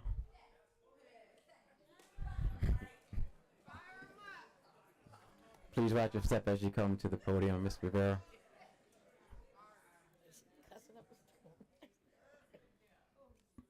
I'm so happy to be here tonight, representing my Hispanic community. My name is Lourdes Rivera. I live on the 5th District for the last 33 years. By the way, where's my city councilor? I'm here against Ordinance 22035. We don't have too much Hispanic representatives in my neighborhood. We need to develop workforce of Wilmington first before anything. Why would we allow this to happen? So we're putting these people of Wilmington first. Slow down, please. Let's create a job. Let's train them. Let's give them the opportunity. Vamos a darle la oportunidad a nuestros residentes en esta noche para que nosotros, todos los que votaron against it, why are you giving this us tonight? Why? Why don't we know about this before? Why are we getting this paper passed through our seat right now? Why? Why don't we know about this information before? So we are watching you, but with all due respect, we will hold you accountable next year. Let's vote no. Our Hispanic community needs you. We are being forgotten. We are not being all this in English. We don't have Spanish. Everything is English. Why? They're forgetting us? Why? Why English? Why English? Well, we are not being held. And these people, my city, I'm so sorry to say, with these people that voting in favor, we're going to make sure that you're not going to hold your position next year, because I'm going to make sure that my Hispanic community will know that you are against to hold the jobs in Wilmington. So why? I don't understand. I know about, and I'm getting so many comments, but let me tell you one thing. All I know is what I have read, the information that has been sent to me. Okay? And now it's not negative. I have gotten a lot of good feedback. And I have gotten this tonight. I have gotten a lot of this that I don't accept it. I don't accept this ordinance. I'm against this ordinance. And we need a Hispanic representation. Nosotros necesitamos representantes hispanos. Where are my Hispanic people here tonight? ¿Dónde están? Where are any Hispanic community here tonight? Anybody representative the Hispanic community? We got your back, sis. No, we are being forgotten about it. And I'm here tonight. I'm here tonight to let you know that with everything I can, with all my knowledge that I know of, I'm gonna make sure next year you all have been forgotten like you forgot us. So let's vote no. Let's vote no. Let's vote no. Let's vote no. Thank you. And thank you. And by the way, thank you for those. Let me say something. Thank you for those city councilmen that took the time to get back to me, even though I know they are against the vote tonight. Thank you. Thank you.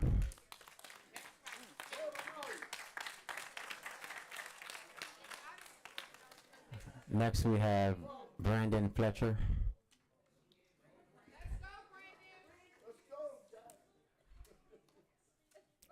And thank you for joining us. Please watch your step. All right. We can't address specific council members, right? That's correct. All right. Only knows the president. All right. Cool. I just want to say I'm here today to tell the city council to vote no on this on this ordinance tonight. Vote no. We're watching you. The people are watching you.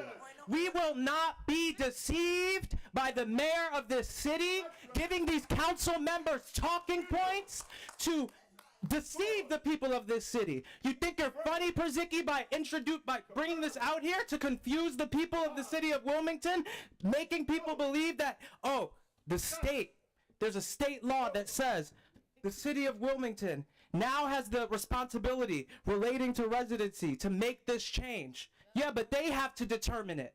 They have to vote on it. So yes, this does say that the state gave the city of Wilmington the opportunity to make the change, but it's up to these council members to voice their concerns, to vote no on this resolution. Mike Przicki, where are you? Al Mills, where are you? Councilwoman Fields, where are you?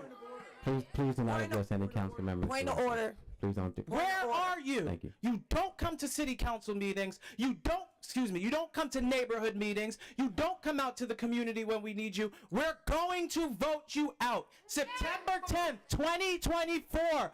Vote them out. Vote these council members out. They are regurgitating Mayor Przicki's talking points. Vote no.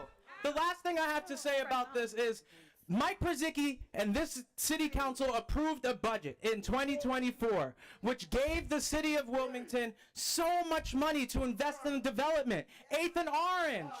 They rezoned the parcel of land for a 243 unit building. The Crosby Hill, 5th and Shipley. Who is it for? So you put all this money into development, and now you're trying to attract people here, but you say, oh, we're just going to lift it up so, they don't have to live here. What was the purpose of the development? What is the purpose of pouring hundreds of thousands of dollars into a It's Time Wilmington campaign? To live, work, and play in Wilmington. Live, work, and play in Wilmington. 30 seconds. Yeah, and the last thing I just have to say is, this is about our community. People are suffering right now. They need jobs. But when you bring this out as a game, and when people go on the website and they don't see these jobs, what are you doing? Take a stand. We will support you if you do the right thing, but we will vote you out if you pass this resolution, if you pass this ordinance. Thank you. So again, just before we call up our next person from the community to speak, we're going to ask you just to please try to refrain from yelling out. Everyone will have an opportunity to come and speak, but please try to just keep order in here. And also, before we move on, I want to just clear a couple things up. I don't want the blame to be placed on anyone who doesn't deserve it. So the forms that you have received about the law and about the vacant jobs, I wanted you to have that information, and I wanted you to have that information so that you know what jobs are vacant, so that you can spread the word and that you can let people know that there are vacancies around those jobs, and it's just not the 15 that are on the website. And I also wanted you to have the law that Dover passed, giving council the authority to pass an ordinance, and that ordinance has not been passed. So I just wanted you to have that information so that when the administration started hiring, they did that without council passing an ordinance. So I just wanted you to have that information. It came from me, and didn't come from any other council members, but it was to you to help you be more informed. Okay, thank you. Next we have Lanita Brooks.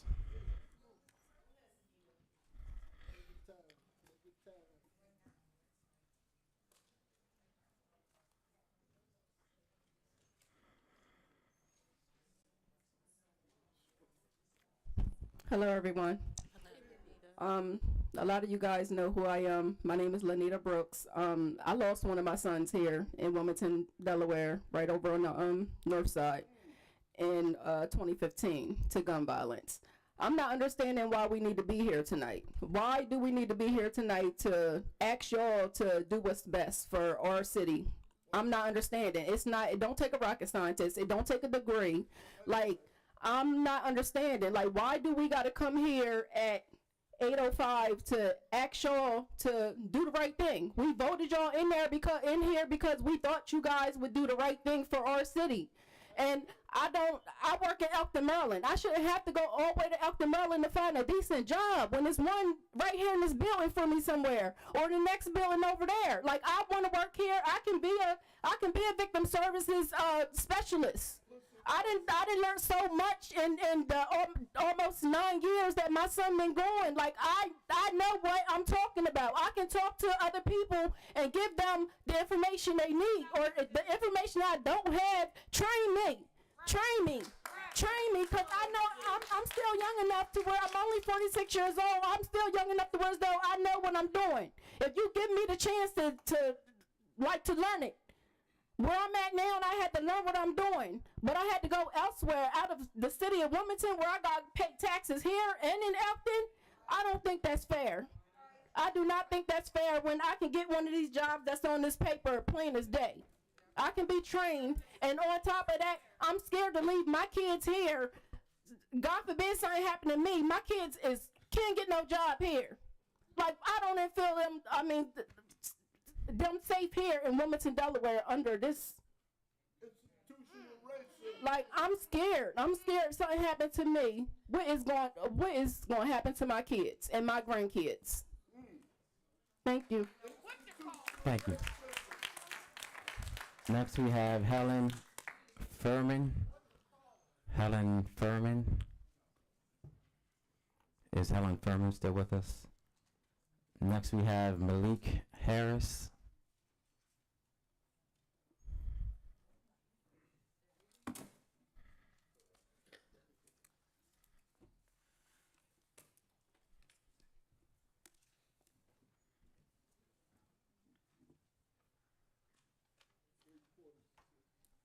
Good evening. Good evening. You know, I'm going to keep this short and sweet because it's going to be a summation, to be honest with you. But Mike Wazicki, no more games like you've been playing. We're not playing no more games. You know, Malcolm X said one time, no more of this. How can 7 people that we put in place, put in office, even question whether they should vote or not? How can you? So are you with us? Or are you with Pazicki? Because the bottom line is, you're right, he's leaving. But you know the thing about it is the game that they're playing is Pazicki is going to leave. He's going to share the white wealth by bringing in John Carney. So John Carney is going to continue to do the same thing Pazicki has put in place. We're not doing that. We're not doing that. The mayor is a joke. First of all, a few years ago, he went to several of our churches, our black churches, and paid them. One pastor said, I don't know who you're voting for, but I'm voting for this man over here. Now, what do you think the rest of the congregation are going to do? They vote for that man over there. No more games like that. We're sick and tired of being sick and tired. So he thinks he can do anything he wants to. So he go over South Bridge and get a brother over South Bridge to pose in a picture together. I was in a meeting a few years ago. The first thing Vizicki said was, black people don't have a leadership. Now, it's not something I heard. I was in the meeting, and 2 people in this room right now was there. Black people don't have leadership. Well, once we tell you who our leader is, you're gonna just kill him like anything, like you've been doing. You're gonna kill him or try to have him killed. We don't want to continue to follow the leadership of Mike Wazicki nor Carney. What kind of governor leave the governor and go to be a mayor? You have 30 seconds. You'd be surprised the games that they play. Make it make sense. So the 7 people that's sitting here that's going to vote, we used to call them Uncle Toms, but I'm not going there. Oh, they are. But what I want to do is please consider. Now, if you have any guts. That's your time, sir. Thank you. Thank you, sir. But if you have any guts, you'll say, oh no, I'm changing my vote. Power to the people. Thank you. Is James Taylor still here with us? James Taylor? Thank you. Thank you for joining us. Please watch your step as you approach the podium.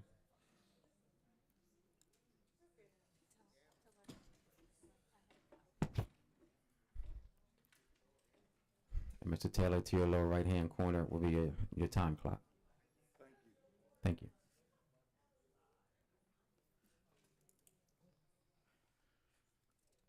So it sounds like it's been some spirited discussion in here. I was out in Newcastle with the brothers, and I was pleased to learn that the comment was still going on. So I wanted to make sure I got down here because so many of the brothers couldn't. I had prepared statements, so I'm just going to read from that, you know, because I believe other folks are you know, going to give a more ebullient response to this foolishness that's going on down here this evening. Like many residents, I was shocked to learn that the council is considering a rush vote on lifting the residency requirement for employment with the city of Wilmington. This is for 3 reasons. First, the balance of powers principle on which our government is built requires that each branch of government jealously guard the power that it is invested with.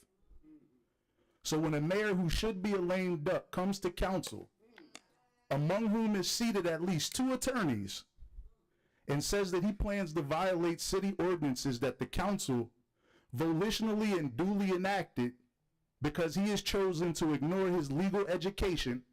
Y'all didn't know that the mayor has a law degree, did you? And has chosen, excuse me, I done lost my place on this phone.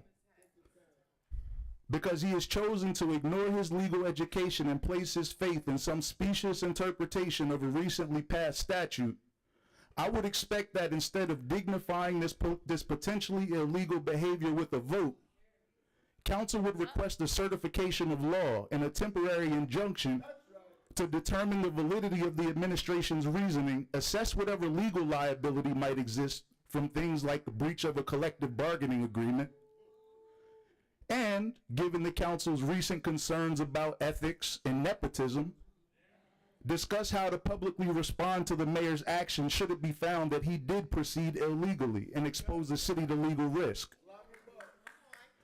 Second, in these unprecedentedly difficult economic times for city residents, and amid the uncertainty introduced by the retirement of our state's most influential federal delegation member, one would think that the last thing the council would want to do is redistribute city revenue away from the local and state economy by paying people who will carry said revenue to Delaware suburbs. 30 seconds.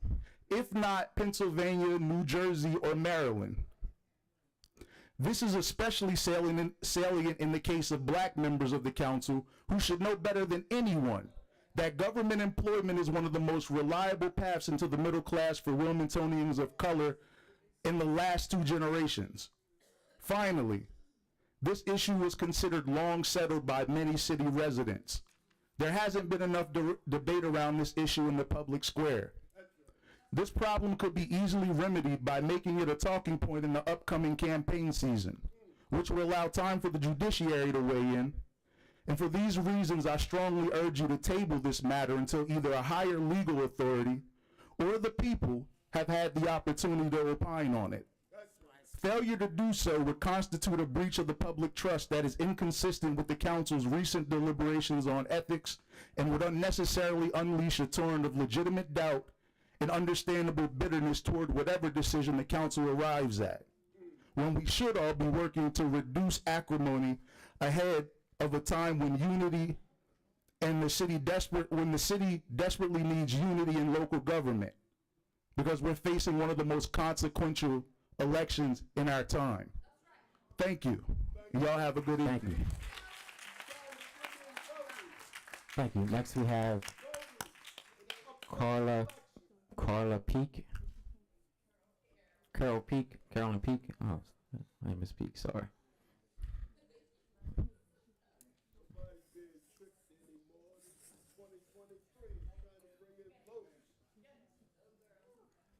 Ms. Girl, please be careful when you approach the podium. Please watch your step.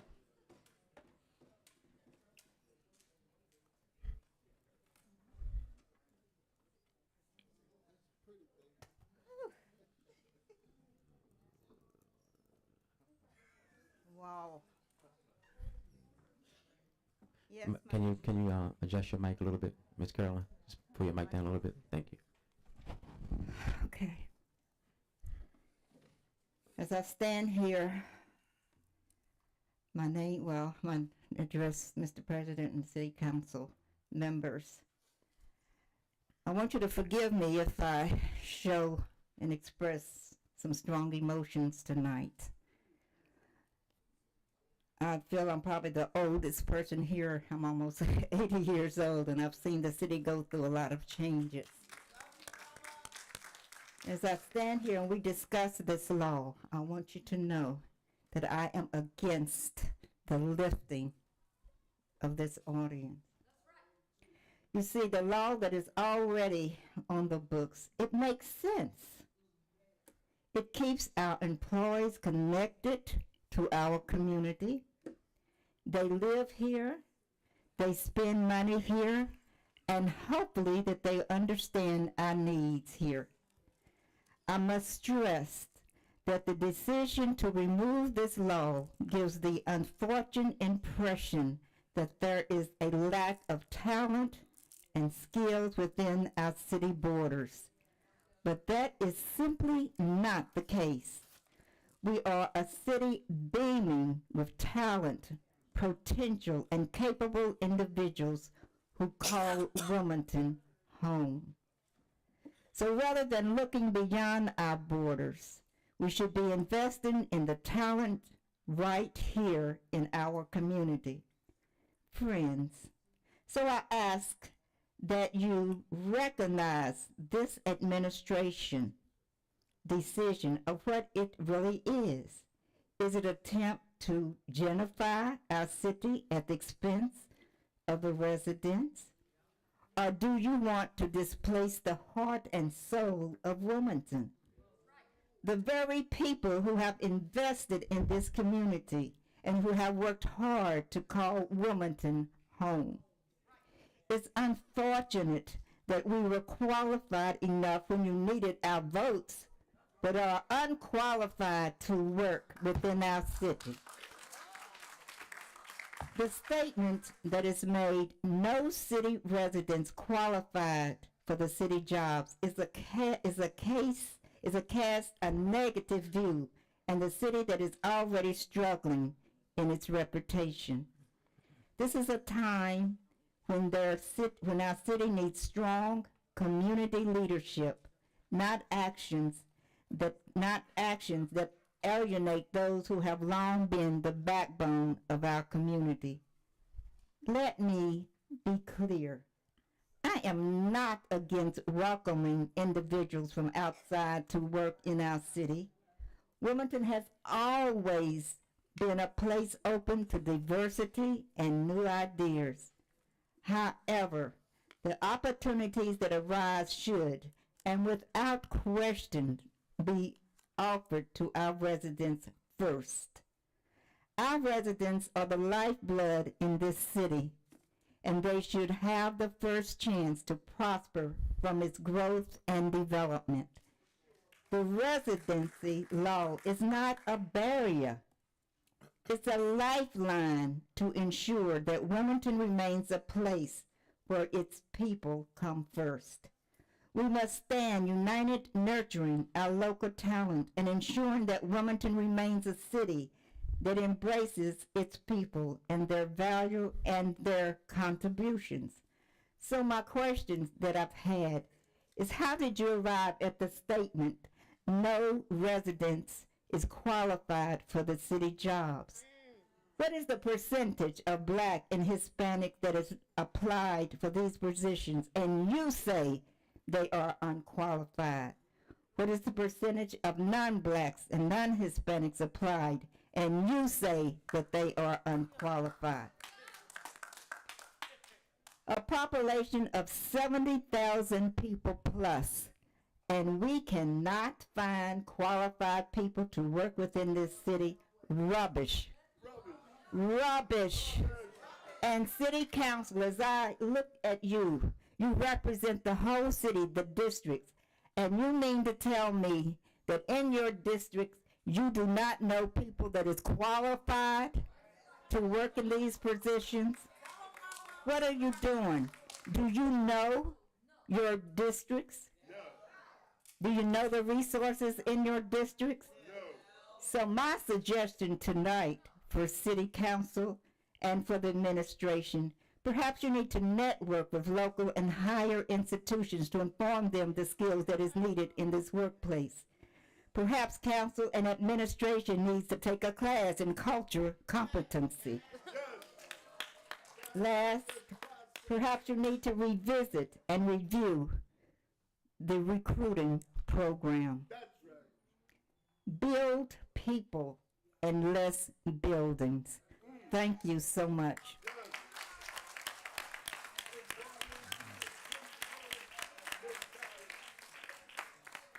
Next we have Crystal Flowers. Crystal Flowers.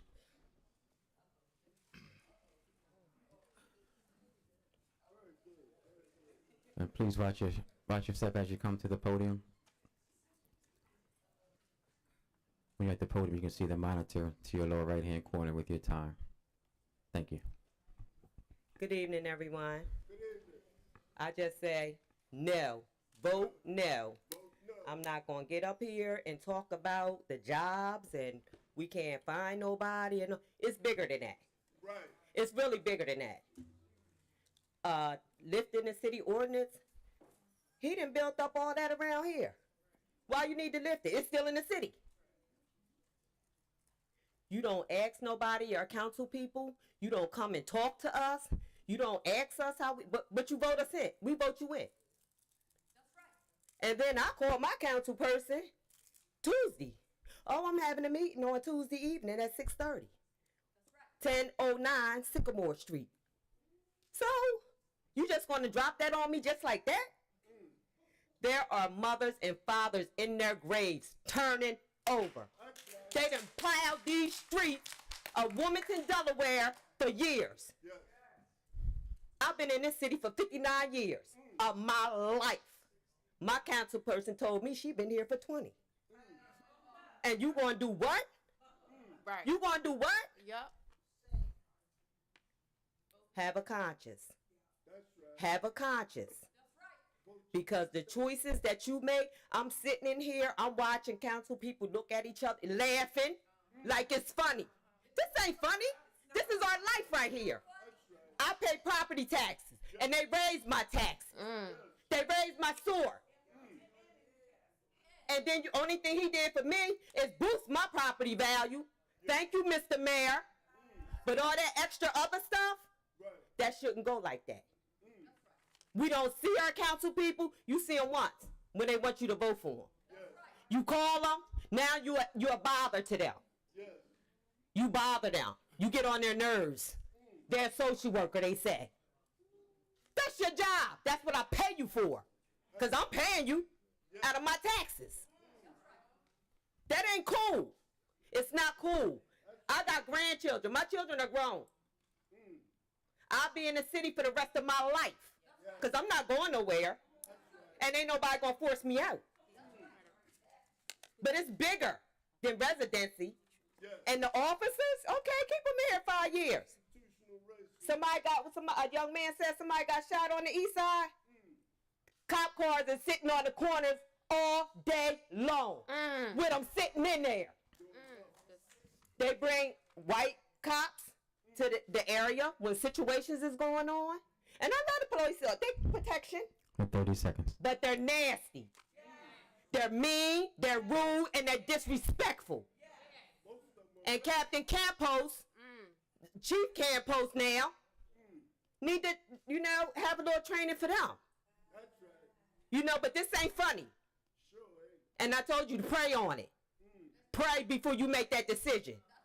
It's a council member in here. He been on his computer the whole time he been in here. And his name is on the list. He don't care because he already know what his vote gonna be. Keep it real to keep it right. It's bigger than residency. And don't no governor come back from mayor. You be mayor, you be council person first, mayor, then you go to governor, then you go down Washington.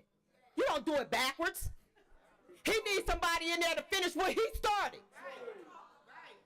I still can't get my street paid that they done tore He didn't hire his buddies to come in there and fix the pipes, damage my home. Then I had to go through my homeowner's insurance. When I contacted them to get reimbursed for my out-of-pocket expenses, they told me it wasn't their fault. You work for me. Thank you. Wilda Spence. Wilda Spence. Thank you for joining us. Please be careful when you get to the podium. All right, thank you. And you also notice the monitor to your lower right-hand side with your time. Good evening, everyone. My name is Wilda Spence, and I concur to everything that was said tonight. Vote them out. Yes, because they're not doing the job that they were voted in to do. And then they want to bring someone in here that does not live in the city but to take positions. I say no to that. If they're not doing their job, they want to bring someone in that's not going to do their job either. So yes, vote them out. I've had problems trying to contact my council person. Call them up. They don't return the calls. I've told them about the streets.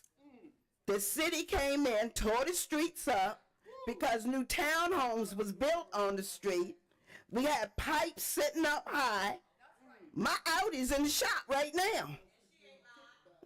So therefore, the city won't even come in and pave the streets with the council people that's there now. Why you think you're gonna bring somebody in that ain't gonna do the job even more so? So yes, vote them out. I can't take it no more. My feathers is up in the air with the city now. So guess what? Don't get them up no further. Please don't, because I'm gonna still vote you out in every position you try to get into, because you're not doing your job now and you won't do it any further. Thank you, everyone. Thank you. Next we have C. Henry. C. Henry. Everyone, please try to refrain from yelling, please. Everyone, please try to refrain from speaking out. C. Henry. All right, thank you.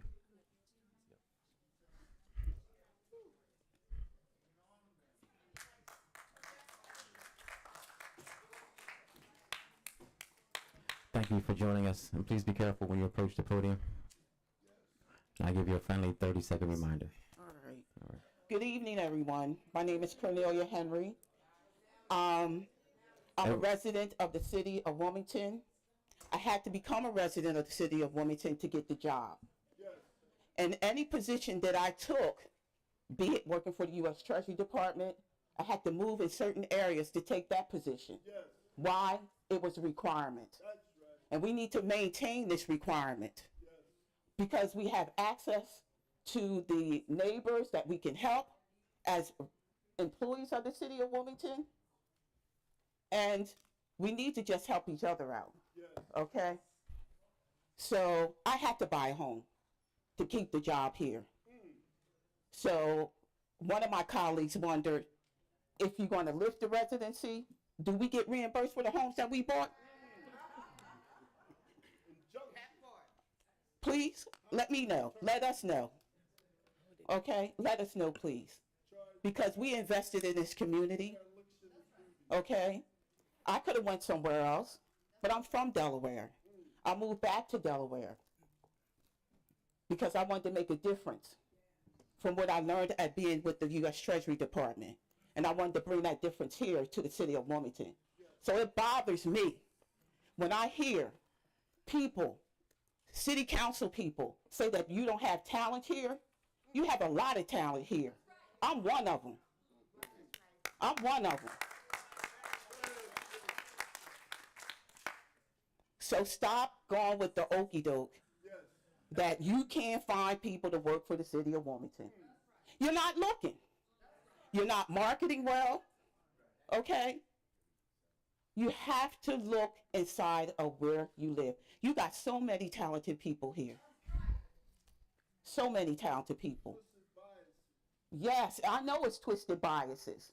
You know, talk about the roads that we have, people coming and doing work. I have a dead tree in front of my house. I called Public Works and nobody came yet. But if I knock down the tree, the money's coming out of my pocket. But do you think I'm going to get reimbursed? It's going on 3 years. But I'm committed to the city of Wilmington. I was born here. I left for a while to get some experience in different positions, but I came back to share that experience with my people. Thank you very much. Thank you. Next we have Carl Williams. No, I'm sorry. Carl Williams is here but did not sign up for public comment. Is that correct? Okay, come forward. Thank you for joining us, and please be careful when you reach the podium. I'll catch you. Okay. What I've heard in the last 4 or 5 comments kind of speaks to the whole thing. I just wanted to make a comment. You know, I understand certain things, and I'm trying to make sure it's accurate. That the mayor requested his coordinates or buddies or whatever to change the law so he can get his boy through. All right. Now, that's good politics, but we're talking about that durational residency law. Where'd it come from? The good old boys back in when they started the Constitution. So constitutionally, federally, it's law. It's law. But they gave the rights to the states, and that's a little shaky, to do their own thing, and most states did. So most people, they were against it. Now, you know where durational law came from because y'all good Christians, right? So y'all know that it's Leviticus. All right? You know that's law in Leviticus because you're a Christian, you got to go with it. You know, that's Leviticus 24:22. You shall have one manner of law as well as for the stranger and as for yourselves. So that's law. So that's, you know, Christian law, Hebrew law.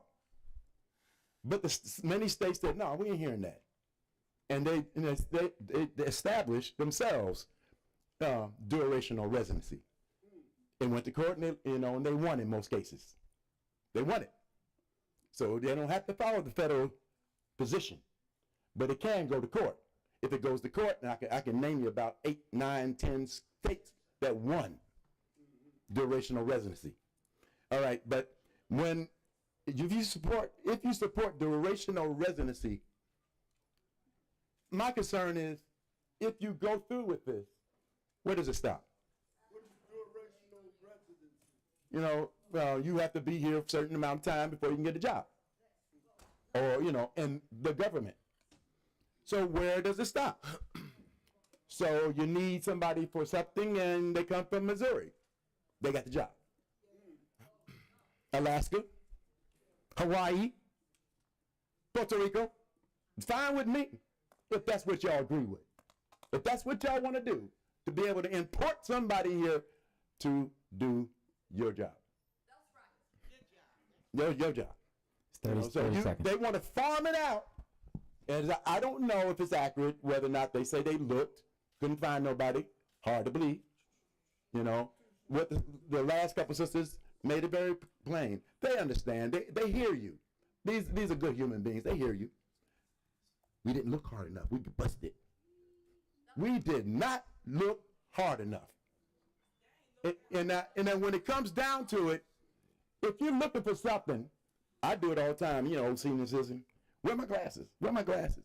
I can't find them. What do? Just say, forget them, go get a new pair? That's your time. No. I would say, somebody help me find my glasses. Y'all need some help, somebody find. If you don't know how to do it, hire somebody who can do it.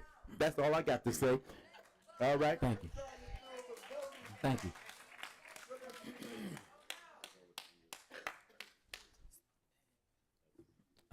Last name Denson. First name begins with a D. All right, thank you for joining us. Again, please be careful when you step to the podium. your lower right-hand corner, you will see your time frame. I'll give you a 30-second reminder when you have 30 seconds left. Hello, my name is Demian Denson. I don't want to regurgitate what's been said, but basically, I believe city council members need more time to discuss how they can best come up with a residency policy and a plan to support Wilmington residents and fill the vacant positions for the city of Wilmington. Voting to get rid of the current policy is not what neighboring cities similar to the population size of Wilmington are doing. Can we please hold the legislation to make an amendment or better support all residents? Keeping the residency policy gives accountability to employee laws that they in office will have to abide by. Give the opportunity to find and train through apprenticeships, qualified local talent in Wilmington with total transparency. Our people need help. Every job that ever existed, whether entry level, business, corporate, or otherwise, was done by training, mentorship, and or experience. Human beings are highly intelligent and they can learn anything. If you believe that Wilmington matters, offer these vacancies to residents first. Invest in our communities. It's Garvey City, not Gotham City. God is watching. Vote no. Thank you. I just want to make sure that Carmen Wright, who was with us, that she did not sign for public comment. Carmen Wright? Okay, thank you. Thank you for joining us. Please be careful when you reach the podium. I'll give you a 30-second reminder when your time is almost finished. I just want to address the people who are here tonight and to let you know a little bit about my story. My family's been in Wilmington for 5 generations. I have some relatives in Seaford, but most of us here in Wilmington, Delaware, all my life. I've been in Wilmington, Delaware for 63 years. When King was assassinated, I was here when Wilmington fell apart. I was bred and brought home from the hospital to a house in Riverside. I taught for 30 years, just retired recently. And what I dedicated most of that time to was teaching black children who they are. I let them know that they came from a very historical place in this nation. The East Coast was settled first. Wilmington is a very important city in the history of the United States. Not just to mention that the President of the United States happens to be from here, but just because we are on the East Coast, we were the closest for them to get the boats off. And for us, when I say us, I mean this. Here's the only question that matters in your life. What have I done to make it better? And when you see these people that are supposed to represent you, represent their own good, ask yourself, what have I done to make it better? I work the polls. I see how strong our commitment to vote is. I have seen that when you make black folk mad, you changing things. I have seen that when you make women mad, you're changing things. So the change needs to be made right now. I love Wilmington, Delaware. Been here all my life and never had no desire to live anywhere else. Our city belongs to the people, just like my grandfather who said, everybody else getting on the train going north, I'm getting up out of Macon, Georgia. I'm taking my family north, and I bless his heart that he did so. We can make Wilmington what we want Wilmington to be, because Wilmington is ours. Wilmington is ours. Thank you.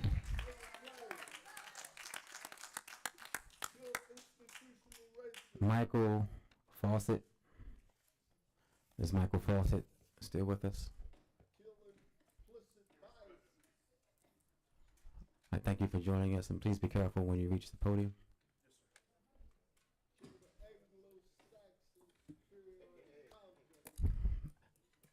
I'm going to ask everyone in the audience to please remain respectful.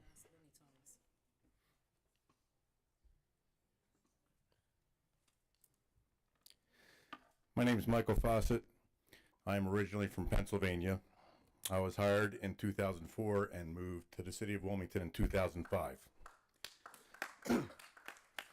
And I never went back to Pennsylvania. I consider myself a Wilmingtonian.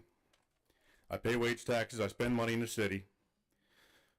When I came on the job, my class had 1,500 applicants in the process for 26 positions. That gave a whole lot of leeway in terms of figuring out who we wanted to hire. We could have a whole huge applicant pool, which makes for better candidates. The more candidates you have, the better chance you have to get solid employees. This year, we had well under 100 applicants for probably 30 jobs, I would imagine. We were able to field an academy of 7, and that is with all of the recruitment efforts that our department has and our leadership has been lauded by this council to increase diversity.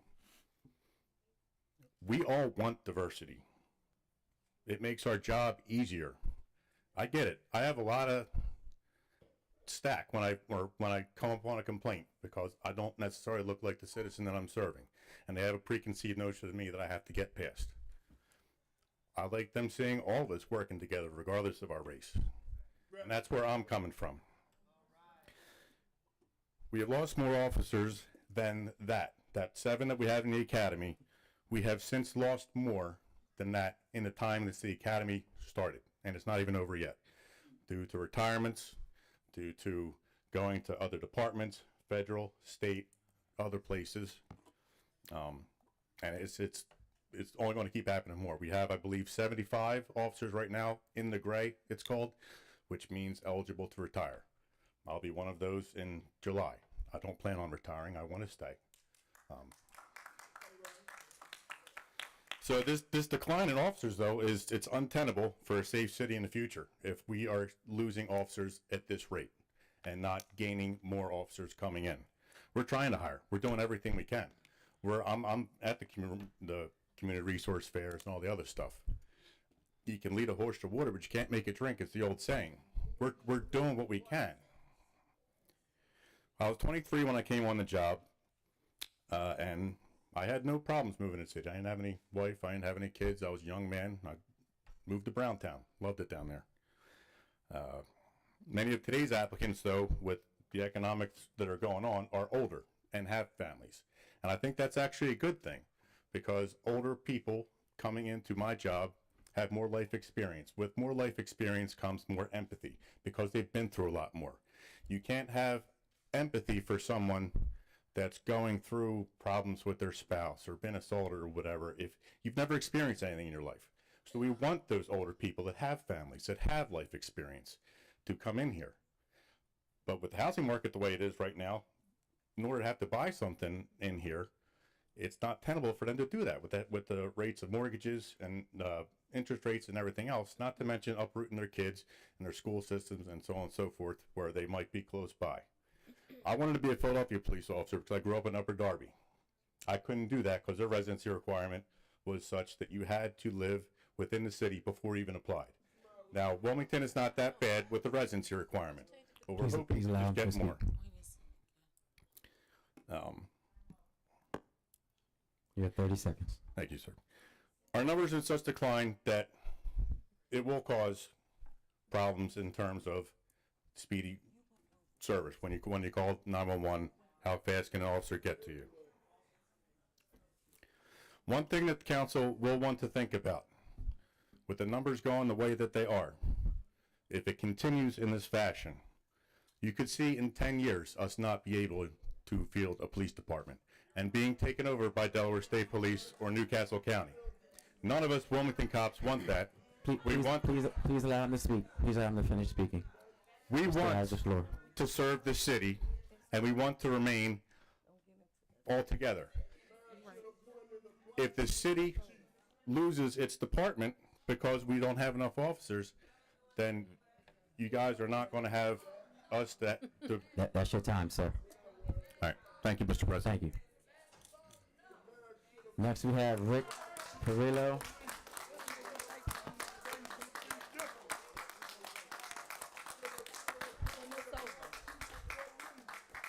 Next, we have Rick Perillo. Rick, last name begins with a P. Is he still with us? No. Kobe Owens.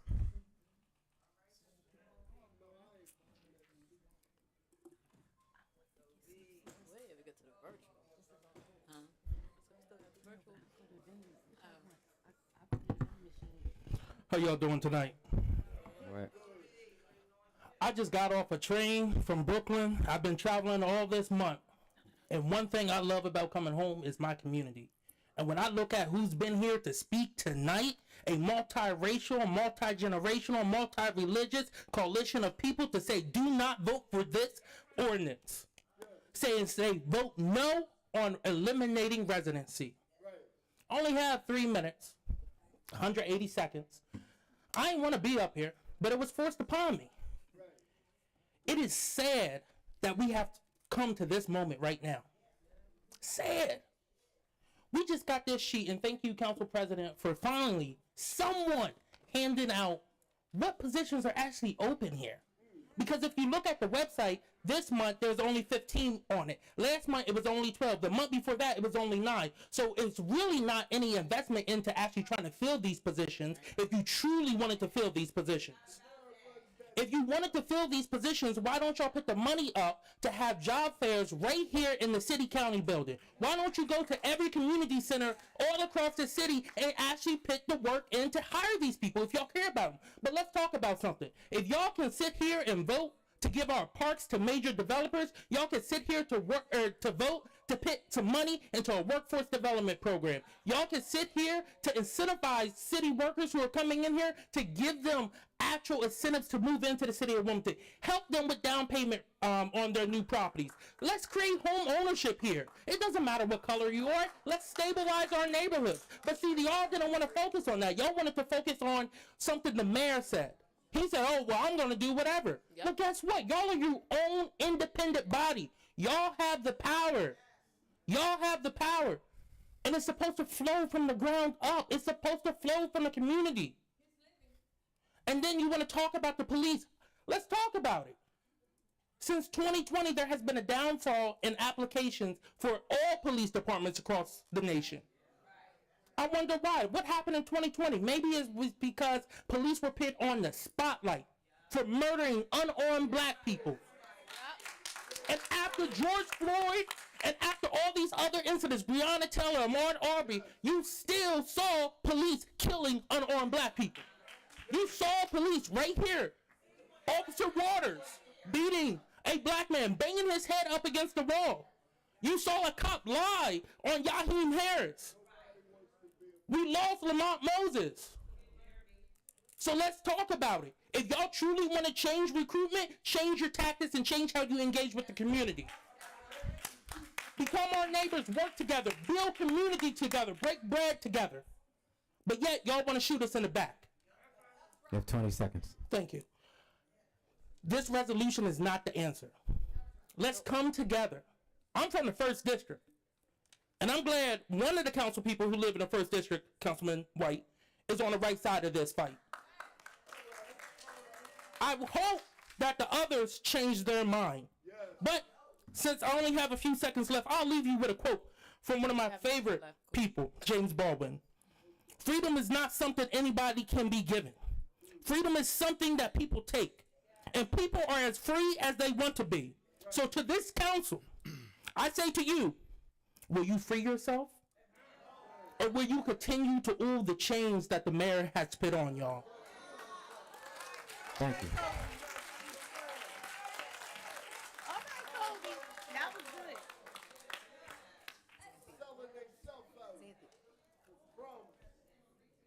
Marshala Lee.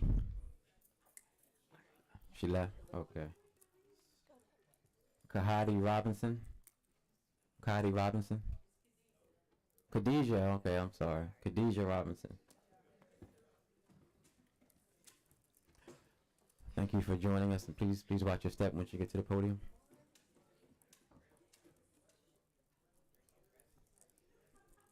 Good evening, everyone.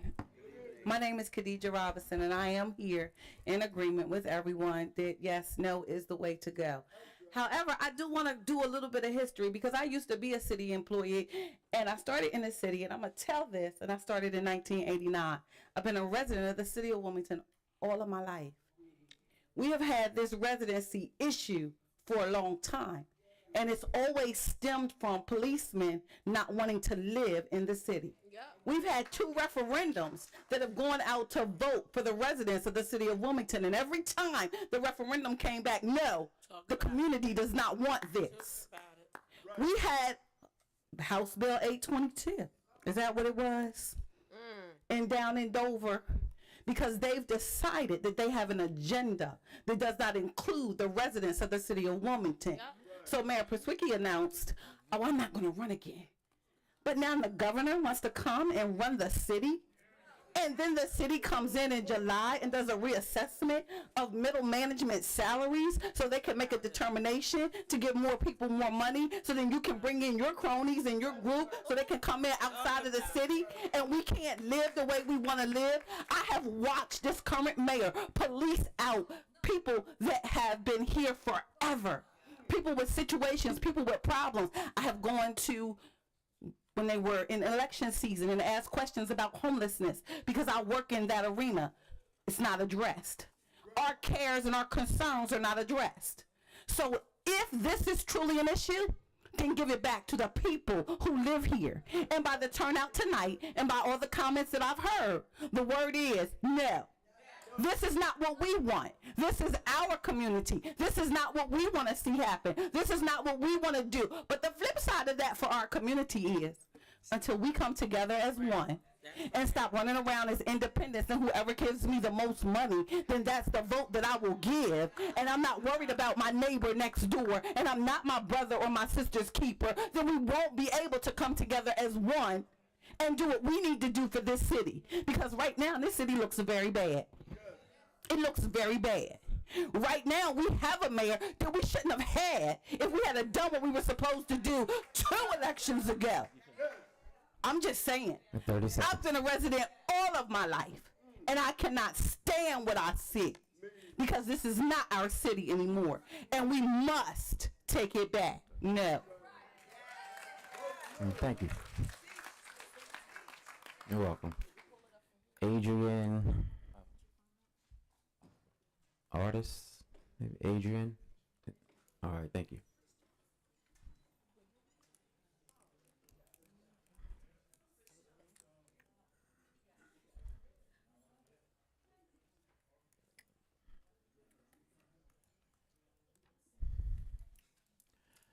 Thank you for joining us. Please be careful once you reach the podium. I'll give you a 30-second reminder when your time is almost up. Good evening, everybody. So give me 1 second, pulling up my notes. So my name is Adrian Artist. I promise you that's my real name. I'm a lifelong Delaware resident. I currently reside in District 2 in the Triangle section. I currently work in HR.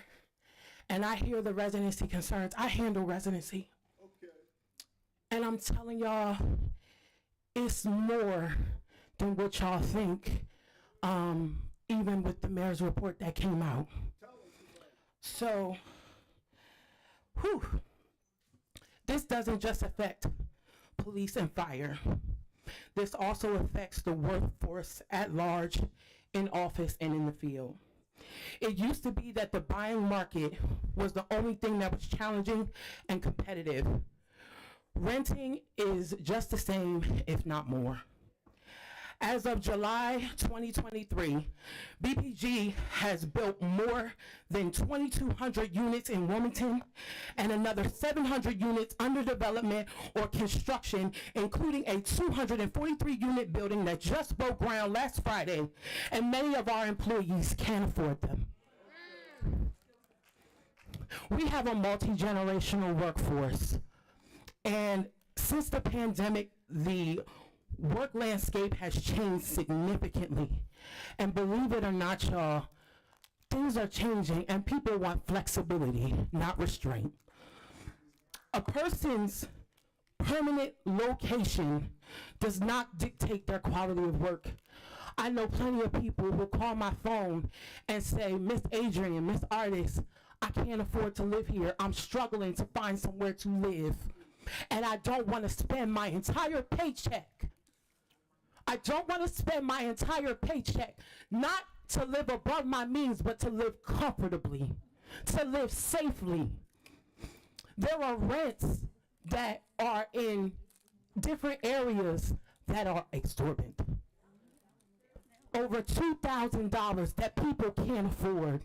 And that's $2,000 worth of rent before we get to electric. Yeah, 30 seconds. Thank you, sir. Thank you. So I'm just going to say that although we're talking about applicants coming in and the hundreds of vacancies, we also run the risk of losing quality employees. We run the risk of losing quality employees, and that number can increase. So I'm asking that if you don't vote yes, that at your very minimum, you vote for an amendment that gives the people an answer, but gives us the same balance. Exactly. Thank you.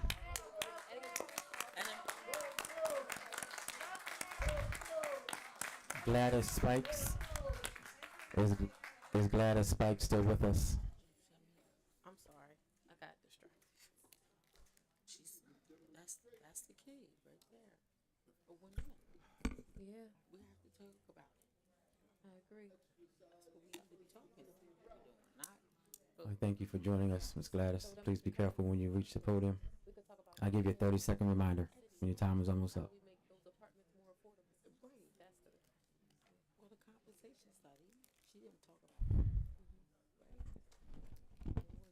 My name is Gladys Spikes, and I'm a longtime resident, or I'm a third generation family. Our family was here since the 1900s. And so I'm going to speak from the heart. Actually, I'm representing the Compton Town Concerned Neighbors Association as well as myself. And I was a former city employee as well. All of the comments that were made prior to me, they're all very true.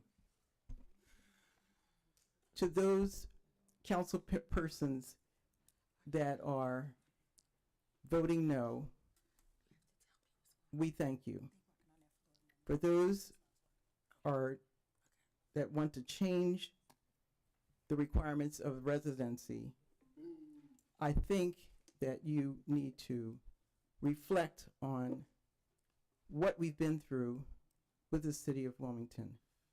It took us a very long time to even have a mayor of color. It started with Mayor Sills. And I would say that it's unbelievable that you would not consider the fact that the policemen back when I was back in the 60s, they were required to stay here, and they protected the neighborhoods much better because they had their families living here, and they wanted to make sure that they were protected.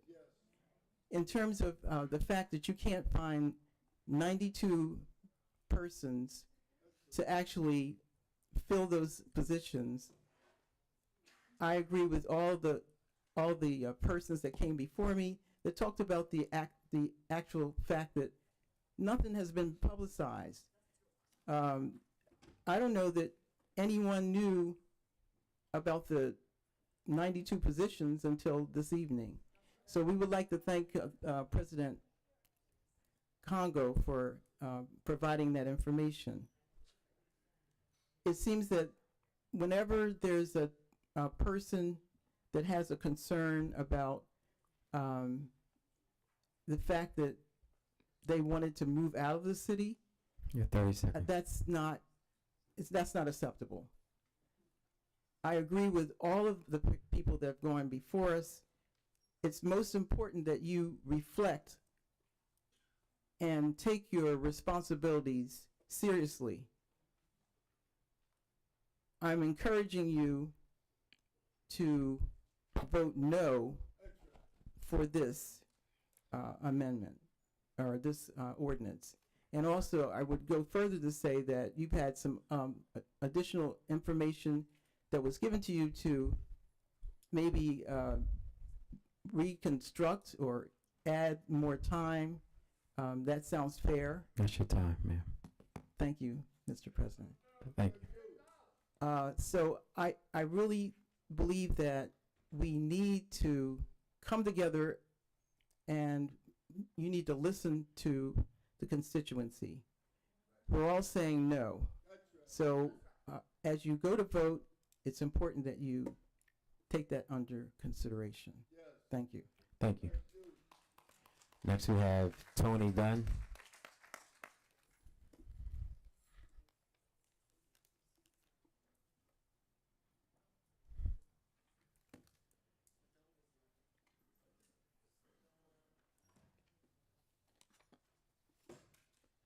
Thanks for joining us, Mr. Dunn.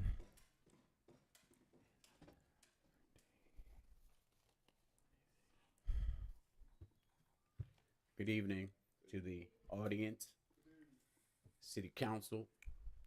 I'm also a long-time Wilmingtonian, over 60 years. My mother was an activist, Beatrice Dunn, and Hicks Anderson was my mentor. And I can say this, they would be proud to know so many people came out to say no to this. These, before us, before you city council members that are voting to change the residency, they would be turning over in their graves. They knew what was right for us and for us to be employed as Wilmingtonians. And it's a shame to have so many of our Afro-American city council people here today with the authority to do what's right by these people, by these citizens. Don't let them down. I don't think they're playing this time. And you gotta understand, we understand about the Uncle Toms. We do understand them. I'm from the 2nd District, and I work closely with my council person. And I believe that if you guys change this, you're taking jobs from our community. And our community means something. And we have talent in our communities. These jobs haven't been given to our city council people to be able to give to the 2500 Civic Association, Brandywine Civic Association. We didn't have this list. We just got it. These jobs can be filled. We don't have to look outside of the city. The police do their job. They just have to live here to do it. Thank you. Thank you.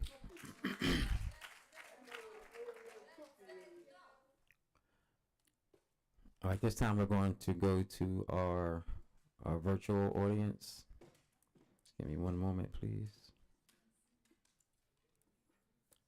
First we have Lisa Hemphill. WITN, is Lisa Hemphill still on? Okay, thank you. Yes, I'm here. Can you hear me? Yes, we can. Thank you for joining us. Thank you very much for allowing me to speak. I just want to say that Please, I love point of, Wilmington. please, I'm a Ms. lifelong Hemphill, resident. I'm gonna let you start over, please. Can we please restart her time? Those who are in council chambers with us, please give respect to those who are speaking now virtually. Thank you. I'm a lifelong city resident. I'm a loyal city employee for over 34 years. I love Wilmington. I love my community. I'm an executive officer on my civic association. I'm very involved in my community and my neighborhood. I love my job. I love working for the city.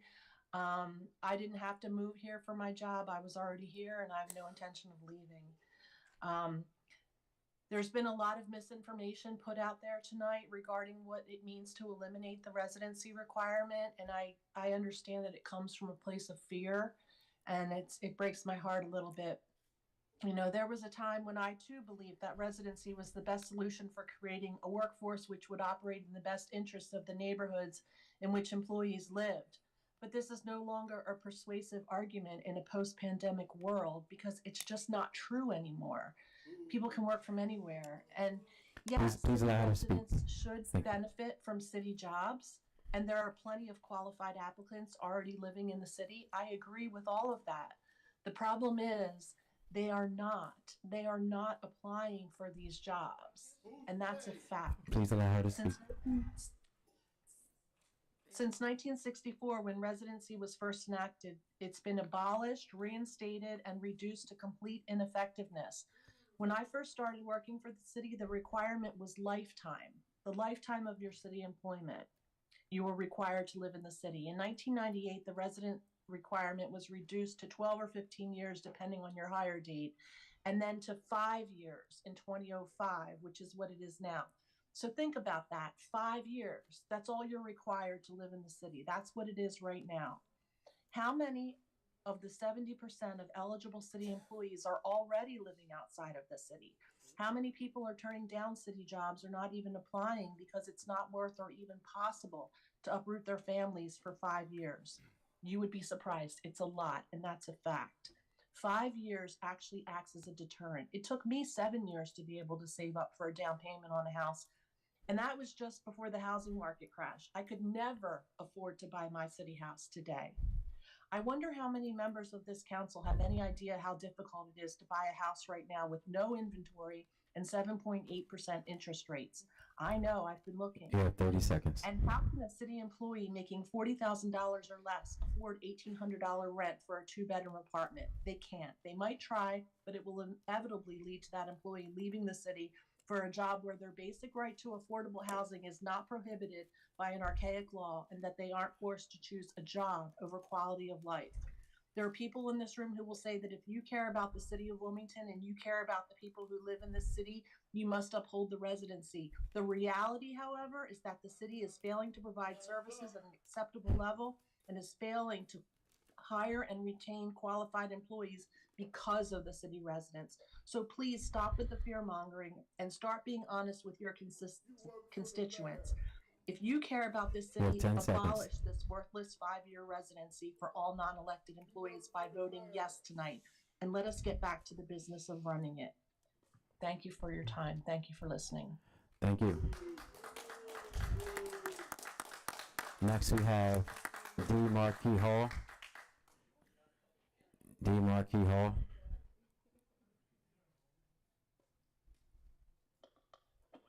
Okay, thank you. Good evening. Mr. Hall? Good evening. Yes, we can hear you. Thank you for joining us. Thank you for having me. I live in the 3rd district. That's really like a third world a lot of time. I was in the building earlier wearing the mask, handing out the flyer about Naramco, the pharmaceutical manufacturing polluter in the 4th district that Mr. Farrell lifted up about 2 hours ago. My name is Devon Marquis Hall, or just D. Marquis Hall. Black and brown people are hit first and worst when it comes to pollution and environmental impacts throughout the state and around the country, and right here in Wilmington. On the east side and north side and the west side and South Bridge, we are frontline and fence line communities. I heard Chester lifted up earlier, along with the 6th district Councilwoman, there's a grant tonight for the officers. There's a grant for the police in Chester. They don't get the grants like they do in Wilmington. Here, the officers they're highly funded. They're well paid. They aren't as diverse as they could be. They police downtown. They don't police everywhere that they should be. I see DENREC, the Delaware Natural Resources and Environmental Control, as I see police. They're supposed to police the environment. They're supposed to police the air quality. They're supposed to police the corporations that exist in our communities that pollute. They need to be held accountable. DNREC, DNREC. They're not trying to protect us.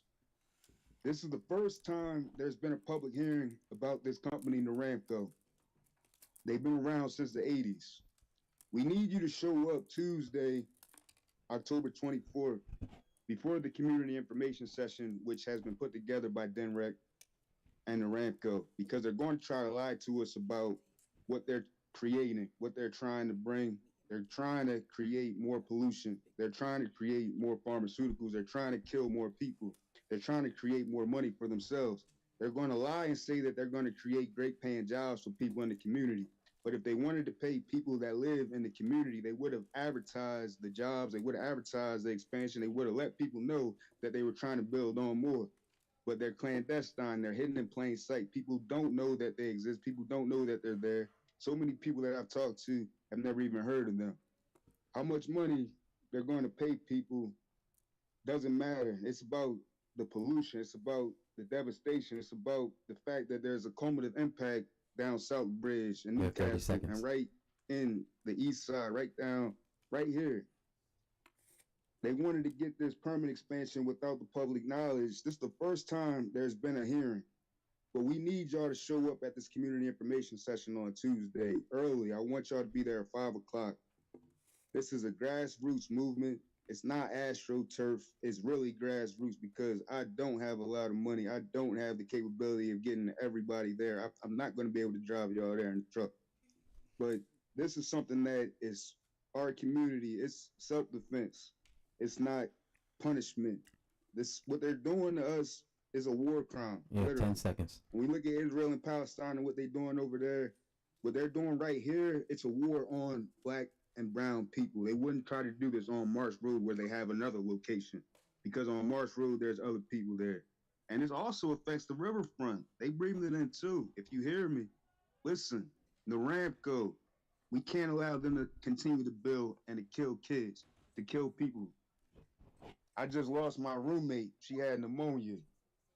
We got COVID coming out again. That's why I was wearing my mask earlier. Get real, y'all.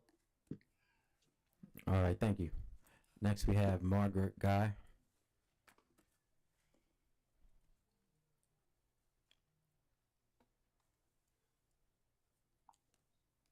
Good evening, everyone. Yes, thank you for joining us. We can hear you. Okay. Giving honor to God and honor, to all the council people, President Congo. I grew up in Wilmington. I have my grandchildren. I still have family in Wilmington. I have children in my program in Wilmington. I love God, and I fight in Wilmington constantly in Jesus' name. I come in everybody's district that there's gun violence. My concern is the children, the summer youth programs, the programs that the children get summer jobs to keep them off the street. If other people are coming into the city with their children, flooding the city, and are taking jobs from the youth in Wilmington, that's my fear. Is this something that would happen if all these people come into the city, move into the city, bring their children in, or bring people in from outside the city to take the youth jobs? That's my fear, and I say no.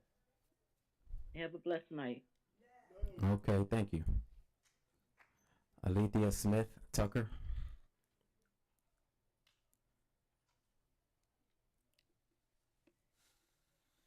Good evening. Can you hear me? Yes, we can hear you. Thank you for joining us. Well, thank you for the opportunity to speak. Hello, Honorable President Congo and City Council staff. I'd like to take a moment to share my thoughts on this residency expansion. I think for me, the problem is that we are addressing a problem with an improper solution. In terms of making sure that we're filling positions, we're using an outdated mode of recruitment. Here's a few suggestions for solutions that I think will be applicable for this time and day, so that we'll have a full-throated effort for recruitment. First, I'd like to suggest that we develop an app that connects residents to services and jobs. More people are on the go and access data from their phones, and I think it's time that we create an app so that we can connect and provide useful information and services to our citizens. And also believe that there's an issue with our leadership. It is incumbent upon our leadership to have appropriate HR and recruiting strategies. They need to develop an innovative and strategic strategy that goes beyond the static limits of just a job posting page. We also should be leveraging our community partnerships. I ask that our council members make a motion to have a stay on this until we have better efforts for recruitment. And first and foremost, that a plan is developed so that all of these jobs are intentionally marketed to our community. One option is to update our existing webpage. We could have an ongoing ticker scroll that goes across the screen that advertises all the jobs at all times, anytime someone hits our website. I think this is weaponized incompetency in terms of what we expect from our administration. And their solution is just to throw away our residency requirement and just open it up without having really invested the time and effort to do sound recruiting. You have 30 so seconds. I ask our council members to take a moment, take a pause, ask for a strategic plan for recruitment from your HR department and your administration before making such huge leaps and changing one of the few legislations that directly supports residents. I thank you and I yield. Thank you. Next, we have Michael Gork. Yes, you may come forward. Thank you for joining us.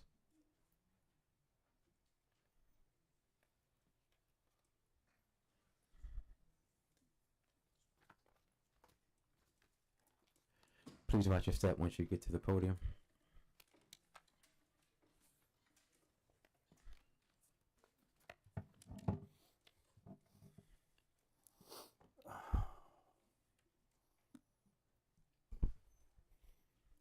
Good evening, everybody. My name is Michael James Groark. I am a 25-plus year employee of the City Police Department. I was hired in 1998, and at the time I lived in South Jersey. I was hired in February of 1998, and by April of 98, I moved into city where I lived for 9 years. I'm also the FOP Lodge 1 president, and it's my honor to work in conjunction with the rank and file of the police department, the captains and the majors, as well as the chief of police, to bring this city the best police department that we can. That being said, I think it's important to understand what abolishing the residency requirement or modifying the residency requirement, what it will do and what it won't do. Since I was a first-year officer back in '98, 26 years old, I've been hearing the Metropolitan Police Department. County and state were going to merge, and we'd be one metropolitan government to police departments, government, everything. I've been hearing that for 25 plus years. I don't think I think that's a long way away. I think residency isn't the end all be all when it comes to that. It's just my opinion. I've been hearing it for half of my life. The other thing I don't think it'll do is I don't think it doesn't mean, I've been told by executive staff of this administration, I've been told by the personnel director, I've been told by the chief of staff, I've been told by the deputy chief of staff, city residents will have hiring preference. So if all things are equal between candidates and somebody lives outside the city, somebody lives in the city, that hiring preference will go to the person in the city. I don't think it means that preference wouldn't be given to city employees. I don't believe that to be the case. I don't have much time up here. I'll leave it to the legislative body here to speak and expand on my comments further. And thank you for letting me speak. Thank you.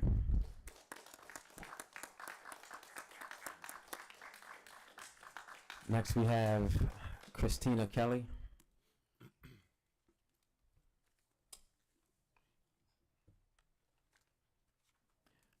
WITN, is Christina Kelly still with us? Yes, sir, I'm here. Okay, thank you for joining us. We can hear you. Wonderful. And I appreciate the opportunity to speak, especially following that last comment. I think it's interesting to hear him, to hear comments closed out referring to elected officials as being able to expand upon city department positions. It's highly concerning. I'd like to explore that further. However, back to my comment, I've heard a lot of discussion here about recruiting and whether or not people are applying, and I've heard absolutely no discussion of the fact that every single position that is publicly available is below the average for cities this size in pay, every single position. So if we want to talk about affordability, maybe we should stop developing luxury apartment complexes, and maybe we should think about increasing the pay on these positions. You want to talk about attracting talent, well then you need to pay that talent. We had no problem authorizing a massive increase in pay to attract an interesting choice in police chief. But we're again stagnant on wages and below the average for cities this size in every single position listed. So let's get real. Let's stop using bullshit legislation as a way to hide our true intentions and why you guys are sitting there. Best of luck next September. Thank you.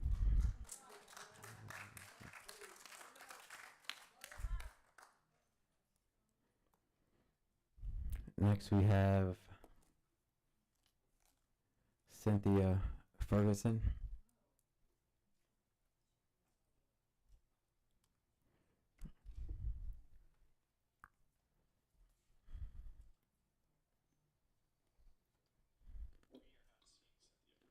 Okay, thank you. Next we have Harold Bozeman.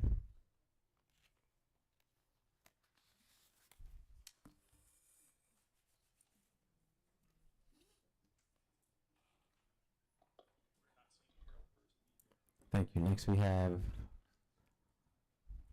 M. Heyman.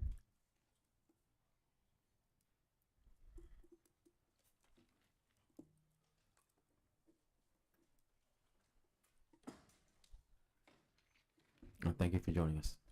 Please watch your step. Good evening, council members. Good evening. The last time I stood in front of this council, I was awarded an award for exemplary service. I stand here today pleading with you to pass this resolution and or a variance thereof. Okay. Please allow him to speak. Please be respectful. Thank you.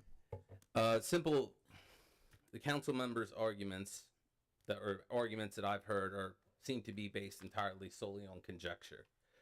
A simple inference without proof or sufficient evidence. My colleagues and I can present scholarly articles as well as physical evidence for counter arguments. Other agencies are actively recruiting and poaching from us regularly. If you drive down 95, you're going to see a sign to apply for police officers, and in big bold letters you're going to see no residency requirement. I'm afraid if you disagree with that, you're in willful denial. Miss Jones Potter went on the current salary right now for a police recruit, $56,000. Okay, at 0.66, that takes you to net per pay without any deductions to $14.21 per pay, without any deductions, health insurance, anything like that. Now, let's apply those numbers to move anywhere into the city. Currently, right now, if you were to buy a $200,000 house, when it was 3%, that payment would have been $841. Affordable. 4%, $954. And currently, as of yesterday, your national interest rates for mortgages are at 8%, and that gives you a monthly payment of $1497 on a $200,000 home. You know, I know these numbers. I used to work for MBNA. Did from 15 to 27. So at this point, it's not really feasible. If I have bags under my eyes right now, it's because I've been up since 3 a.m. getting shooting suspects off the street. Was in for the shooting the other day. And we are bleeding. We can't attract. We need to do anything to get applicants to apply. We have sent recruitment officers to HBCUs, to my alumni, University of Delaware. People don't want to do this job anymore. And if we can get rid of any impediment or what people perceive to be an impediment, I would implore that you do that. I'm going to end on that note. Por la gente en la audiencia que hablo español, gracias por su tiempo también. Thank you.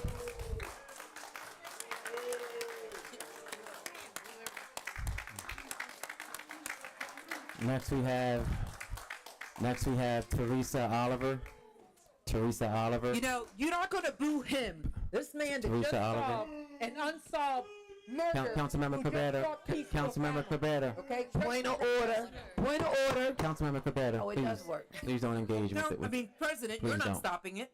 Okay, I'll let everybody to give their emotions. You know, I'm Both getting ways. tired of hearing you, so you need to stop. Councilmember Cabrera, please don't engage. Go take a walk. I'm taking a break. Next we have Teresa Oliver.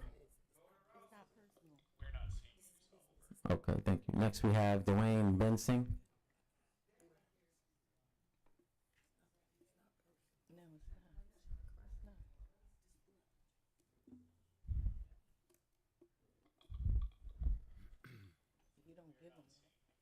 Okay. Next we have Karen.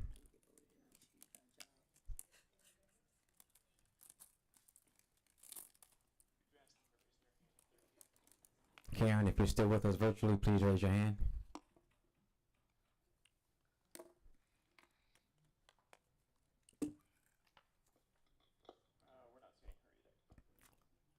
Is there a different James? We had a James Taylor who spoke in chambers. Is James Taylor still virtual? Okay.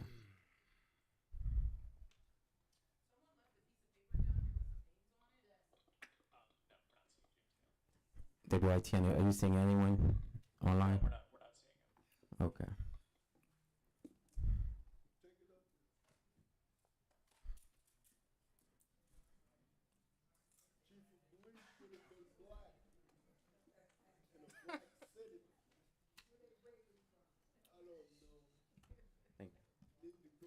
From the west side, that's where he came from. Next, we have George Evans.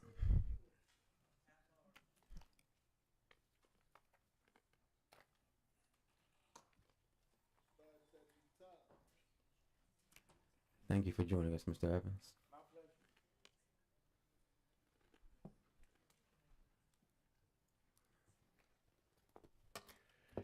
Good evening, council and Wilmington family.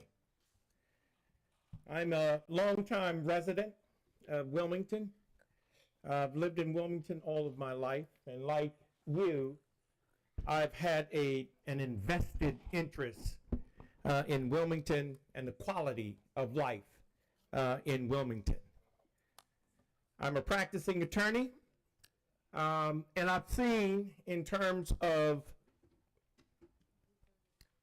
my review of legislation, and I've taken an opportunity to look at the legislation that suddenly appeared conveniently at this time, I guess suggested by the mayor. The persons who've already addressed this issue before me have indicated the history of the residency requirement. And as such, we've had a residency requirement that has changed over time to what it is now. At least a period of time, 6 months to if you're a new hire and you're outside, and then 5 years. The statutes that were passed by the Senate and the House only confirmed the authority of the city. And therefore, this piece of legislation that was suggested that the city no longer had a residency requirement, I don't find to be accurate at all. The issue, when we think in terms of the interests of the city, when we think in terms of the unemployment rate, and we look at it across the state, we can find that the unemployment rate is greater in the city of Wilmington than practically any other place within the state. It has a vested interest in seeing that the residency requirement is one that's maintained. When I think in terms of the arguments for recruitment, I think in terms of the hiring of the former police chief. And as I recall, the numbers for that particular salary was greater than at any former chief at any time during the course of the history of hiring persons to become employees of the city. I've also looked at the release that has been extended by the mayor, and it, as many who have come before me have indicated, it's something that they have not seen in some in any other forum. But to me, it only depicts certain circumstances that we as citizens of Wilmington has entrusted this administration and council to address and should be addressed in terms of what those issues are there. I would find that its release at this time is one that is suspect in terms of how it is that it was released, but it does not in any way bring about a solution to the issues that we have before us. And again, I am encouraging council to vote against this resolution that's been offered. Thank you. Next, we have Christian Willauer. Charging my stuff, everything. Thank you for joining us. Please watch your steps. Good evening, everyone. Thank you, Council President and Council members, for hearing everybody who's in the chambers tonight and everybody who's online. I want to thank all the council members who've taken the time to talk with residents like me about the issue of residency requirements. And I'm here tonight just to say that I believe in residency requirements, and I urge you not to vote in support of any legislation that would eliminate them. I think it's throwing the baby out with the bathwater. You may have recruitment challenges, but I think that the recruitment challenges can be addressed by many of the things that people talked about here tonight. But I wanted to talk about why I believe in the residency requirement. I live in the city of Wilmington. I've been a resident for 15 years. And a police officer, the reason I really like the residency requirement is because a police officer moved onto my block. And he did that because of the residency requirement, I think. I don't know. But he got a job at the police department and he bought a house on my block. And through that experience, I got to know a police officer in a way that I never would have just seeing them drive by or even talking to them at events or, addressing public safety problems. I got to know him not just as a police officer, but as a neighbor. And he got to know me and my neighbors and other people in the community, not just as, responding to calls, but as his neighbors.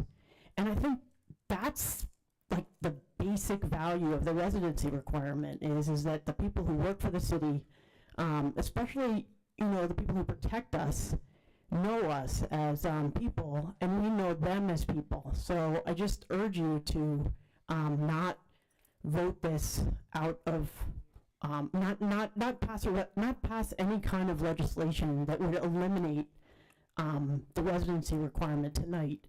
And if you do need to make any adjustments, take the time to do that. Look at the actual data and see what you need to do to make any changes. But don't support this legislation tonight. Thank you. Thank you. WITN, is there anyone still on virtually? Okay. All right, thank you. Again, I want to thank everyone who joined us in council chambers and virtually for all of your public comment. Yes. Madam, At this time, Mr. President, yes, Councilmember White. I'd like to make a motion to suspend the rules, continue the debate on the ordinance.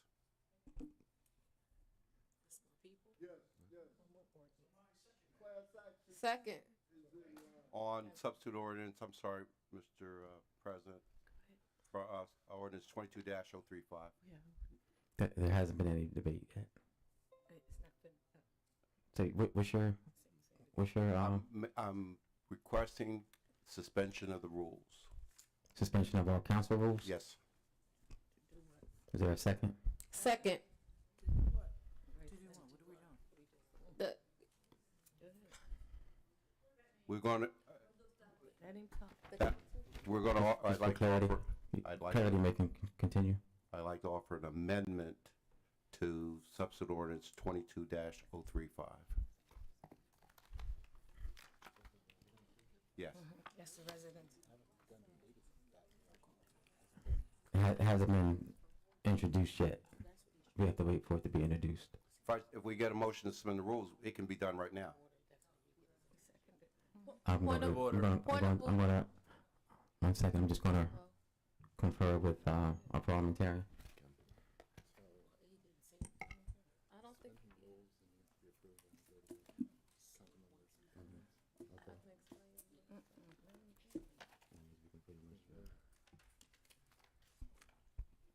We haven't moved to legislative business.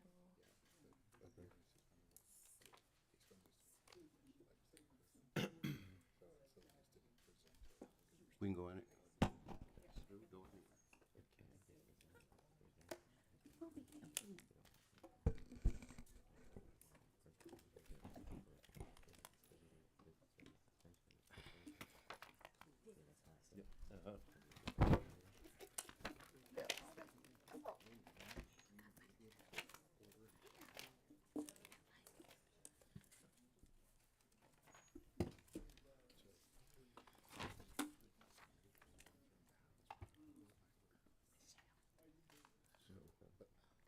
I don't know what we're doing.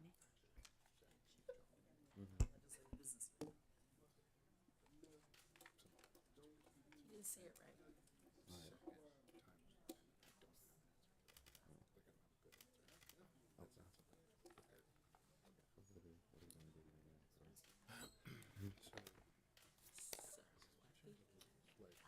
Basically jumping to Yes. You would like to move to consideration. Can you speak into the mic, parliamentarian? Yes. please? Yes. Thank you. Can you repeat that question into the mic, please, parliamentarian? I'm sorry, the question was whether or not the council person wished to suspend the rules in order to consider the revision 1 to 0216 Yes. agenda Correct. item. Okay. Thank you for the clarification. Thank you. Not a rule I was anticipating looking at this evening. Give me a moment or two to consult the council. You got it. Thank you. We ain't going nowhere. So,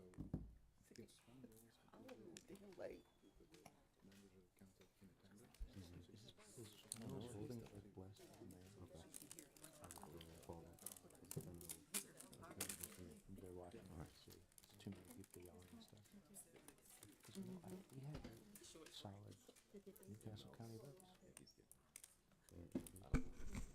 There's no rule around it. Yeah, I said we just rush it through, get it through, get done with it, but I'm guessing the mayor blessed it. Okay, if we suspend the rules, eliminate all that. I don't know whether which one Trump started. If we suspend the rules, there are no rules, right? But then that means anybody can do it. but you still We need a majority vote. All right. So, technically, am I reading the rule now?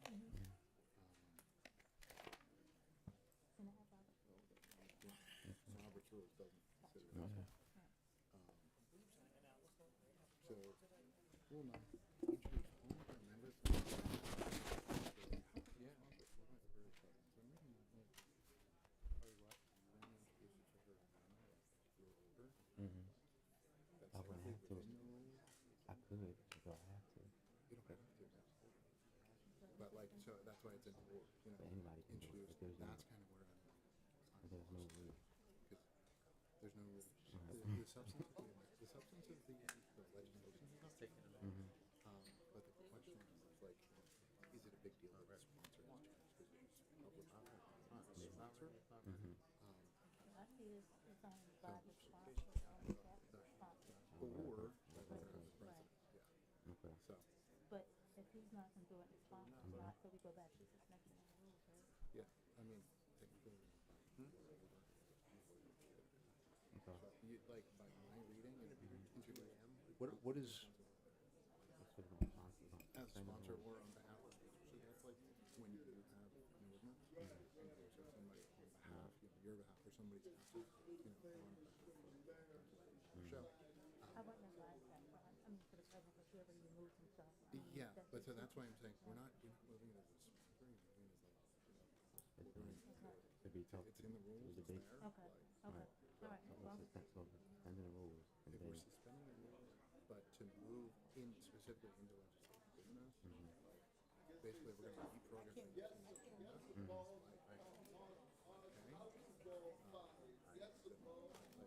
so first we gotta get her. We gotta get her. Still have to. We gotta see what the 7 people. Okay, so we'll start with that. Okay. All right, thank you for your patience, colleagues and public. I'm going to ask everyone to please return to your seats. Everyone, please return to your seats. Council members, please return to your seats. Thank you. So there's been a motion by Councilmember White to suspend the rules. It was second. So we're going to do a roll call vote to vote on if we are going to suspend the rules. Point of, I have a question. Yes. Are we? Is it on a question? Can we talk about it before we vote on it, or no? Can we talk about? Can we talk about the motion he's making for the reconsideration, so that we're able to explain to the community why we're doing that? Because I want them Yes, to if know why Councilmember we're White. doing it. Yes, Councilmember White, you want to explain why we were Yes. why you were trying to suspend the rules? Yes, Mr. President.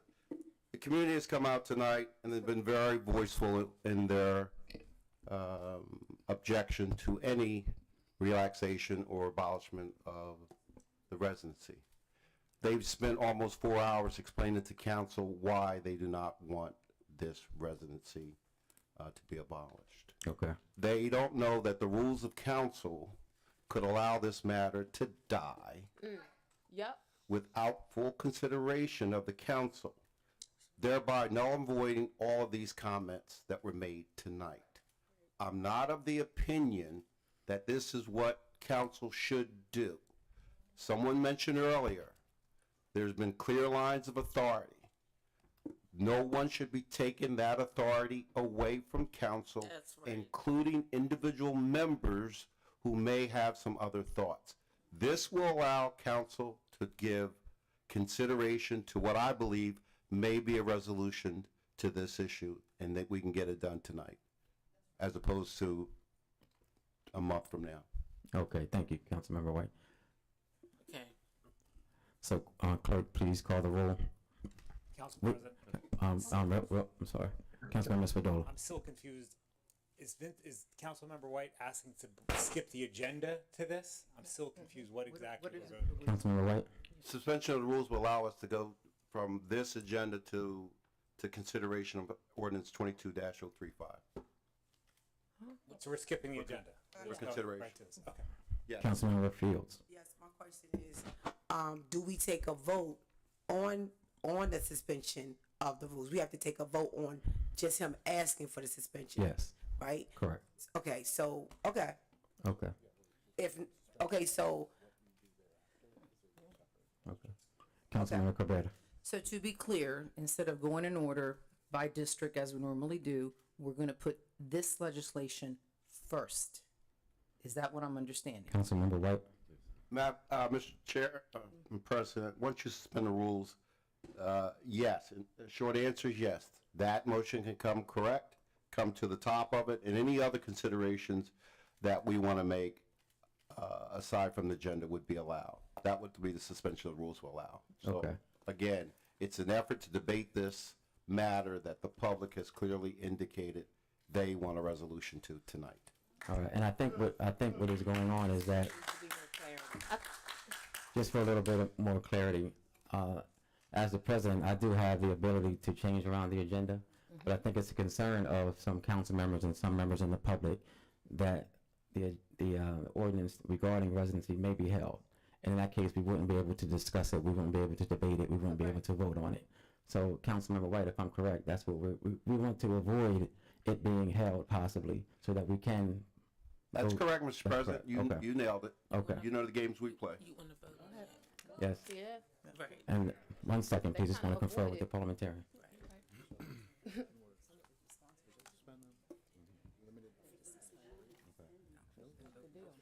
I can explain it in lame terms.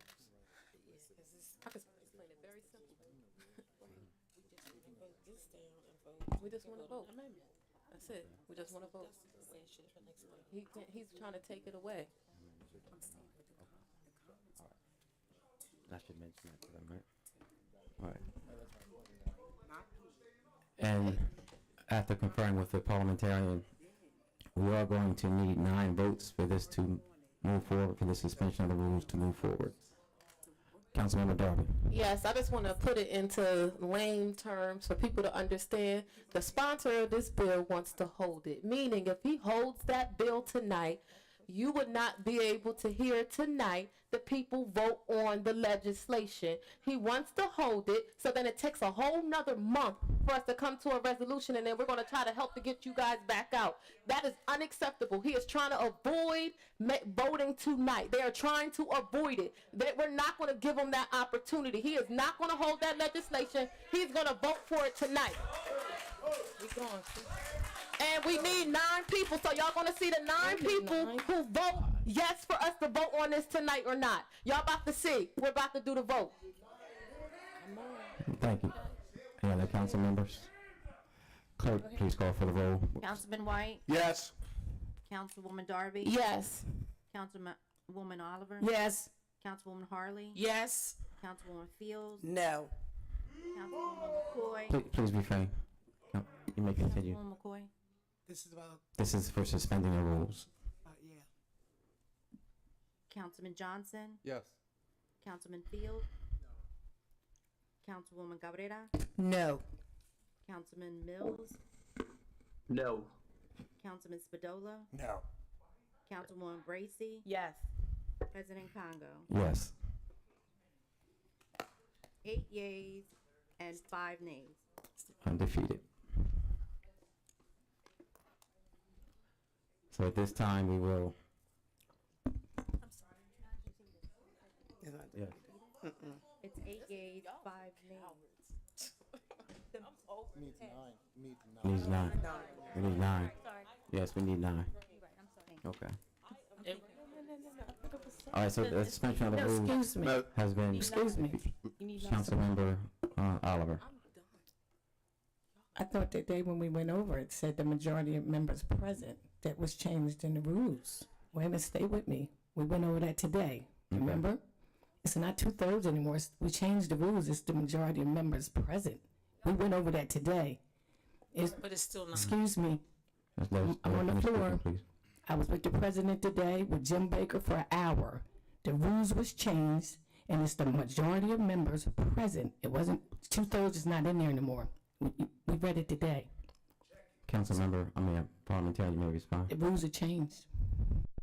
Went through that. So the motion was to suspend the rules per Rule 22 of City Council rules, except as limited by Rule 23. Rules may be suspended by approval of a majority of the members of council in attendance. Yes. No, except as limited by Rule 23. Rule 23, the third part thereof, it does say no rule may be suspended or amended in derogation of an existing right or privilege of any member except by a 2/3 vote of all members of council. Because the rule to suspend would strip the council member of his ability to hold, of his privilege to hold that legislation. Right. That's why it required a 2/3 I vote. was, thank you. I was waiting for you to say that. But the person who has the final say is the president. He's in charge of this chambers. You just give an opinion. The council president can say he overrules it, right or wrong. Yeah, we ain't got to answer that because I already know Jim Baker said the president controls the room. Trippy, you can say you overrule it. We talked about it today. It's in the rules. It's in the charter. You are in charge of this chambers. All right, look, give us a few moments, please. You're in charge of it. That's. Show their true colors. You have the last say. Council members, please, let's give us a few moments. Thank you. Technically, you can decide all rules of order. Now they don't want to vote. Trippy, you run the chambers. Run it. So, but that's what we're talking about here. Preserve order and decide. This is wild. Marshall, you know he runs the chambers. This is. This is override it. It was 8 of us. There, I would say like. since it's 13 of us, it has to be 9. But he's counted as president even virtually. Privilege. So yeah, like you can. Yeah, he's counted as a council person, like he's really here. Yeah, right. Okay. So then 9 of us are just 2/3. Okay. But they don't want to vote all of a sudden now. They don't want to be held accountable. Now they go from there. Let me see. I was so bold about it. Right. Now y'all want to.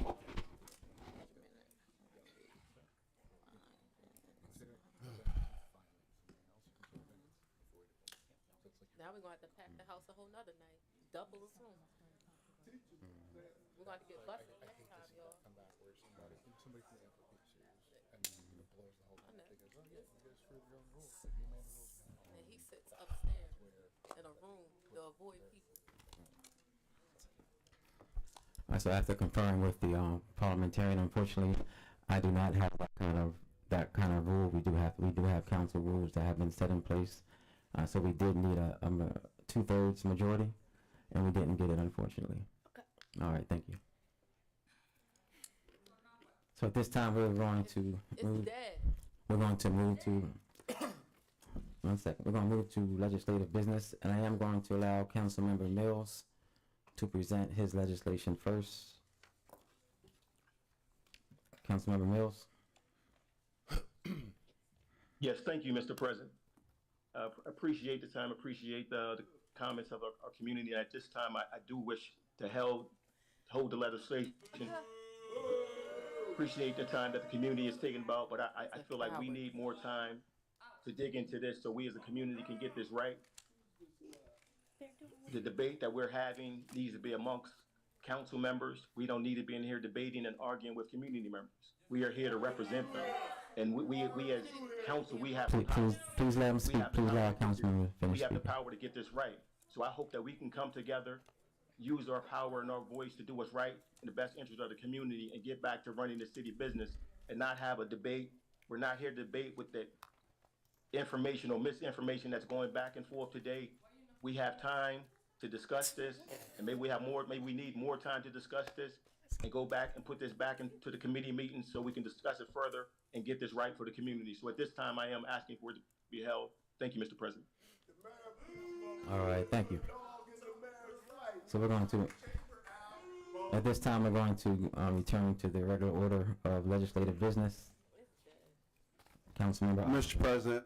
Yes, Councilmember White. Point of order, clarification. Yes. Did I hear the sponsor say he's gonna refer this to committee? Yes. That's dead. Councilmember. We're going to hold it so it can be discussed further, Mr. President. Yes. How? How though? I'll just write a new legislation. I'm not fooling with it. Okay. So by council, hold on 1 second. Discuss it where? You got to put it in a committee.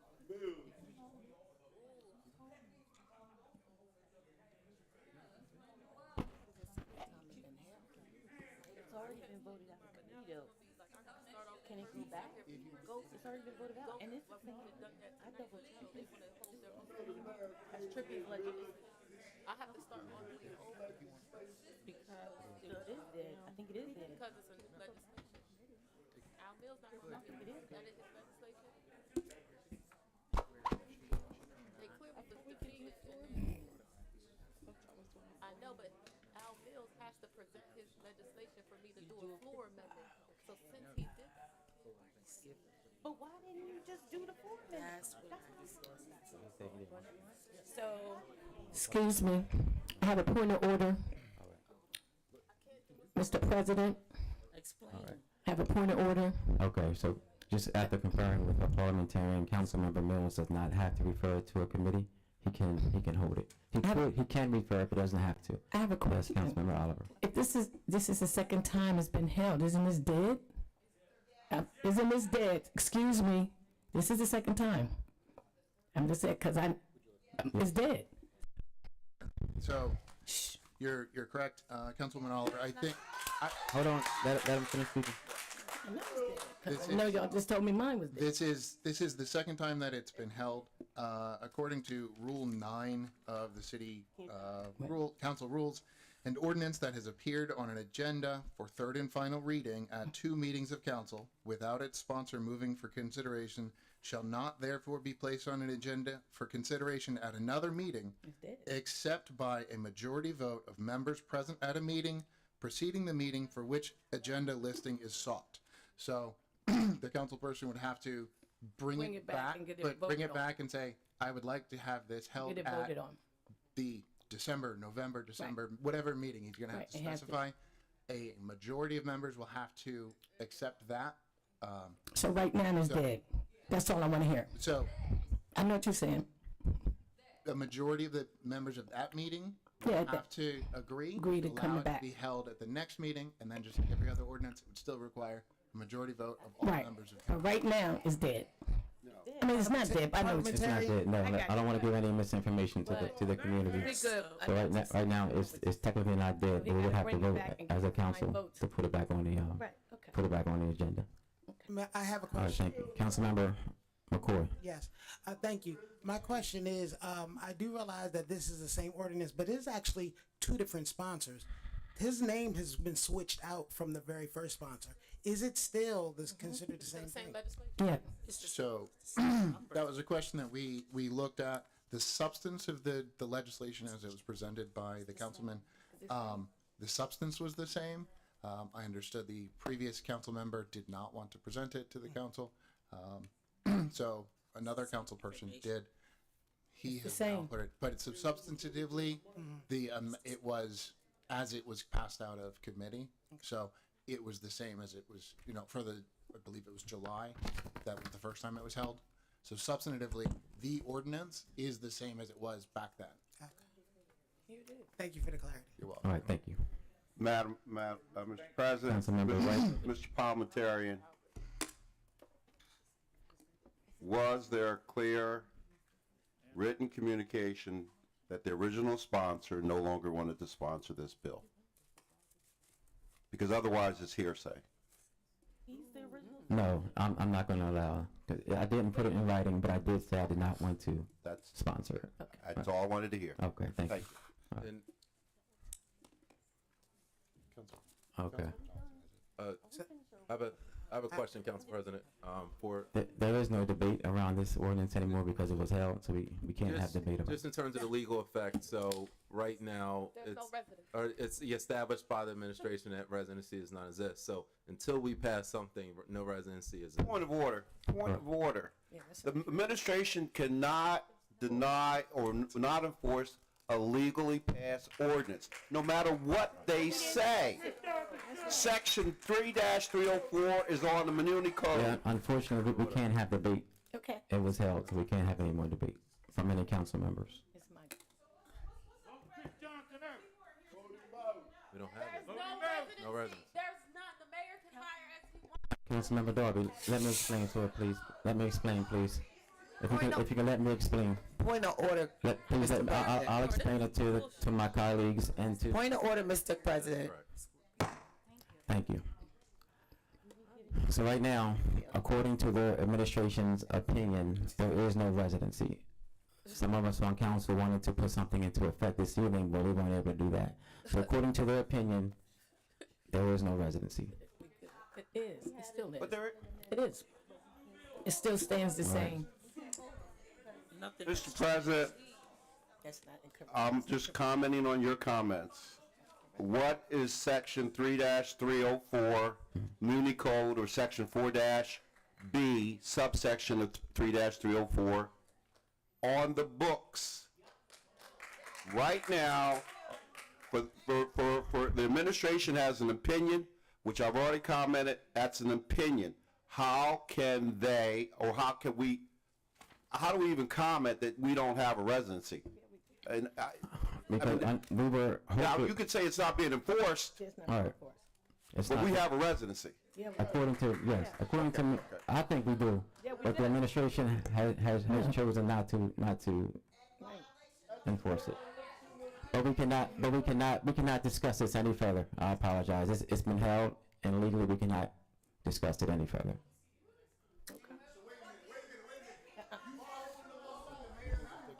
Yeah. So we're gonna go to Councilmember Oliver. Yes. Councilmember Oliver.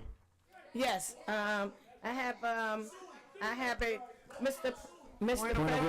Point of order. Please let us continue with the meeting. We can talk right after this. Mr. President, I have an ordinance to present and call for the first and final, first and the second reading. Ordinance 23-038, Agenda 0358, an ordinance to approve the Riverside Phase 3 Major Subdivision Plan and to authorize the city to accept the dedication of new segments of East 25th Street, East 26th Street, Edgemore Avenue, and Resmont Avenue as public rights-of-way and add them to the official city map. Mr. President, First reading of the ordinance. Excuse me.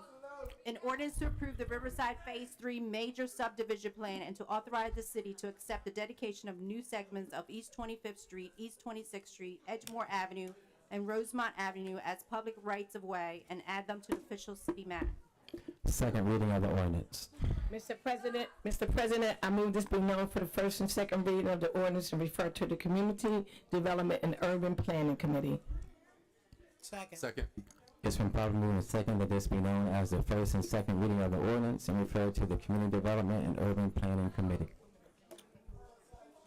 Mr. President, I have another Before we move on, please, those community members, please allow us to continue with the meeting. I know you are very frustrated, as some of us are, but we do have to continue with our meeting. Please give us that respect. Thank you so much. Mr. President, I have an ordinance to present and call for the first and second reading. Ordinance 23039, Agenda 0359, an ordinance to amend Chapter 36 of the City Code to increase the fine for resisting, interfering, and/or hindering parking regulation enforcement officers in discharging their duties.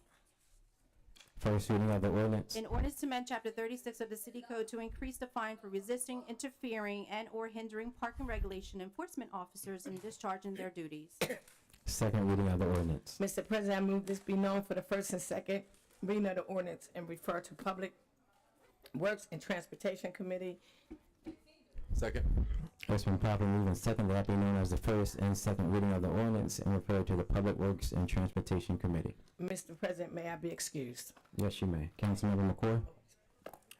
Mr. President, I have a resolution to present.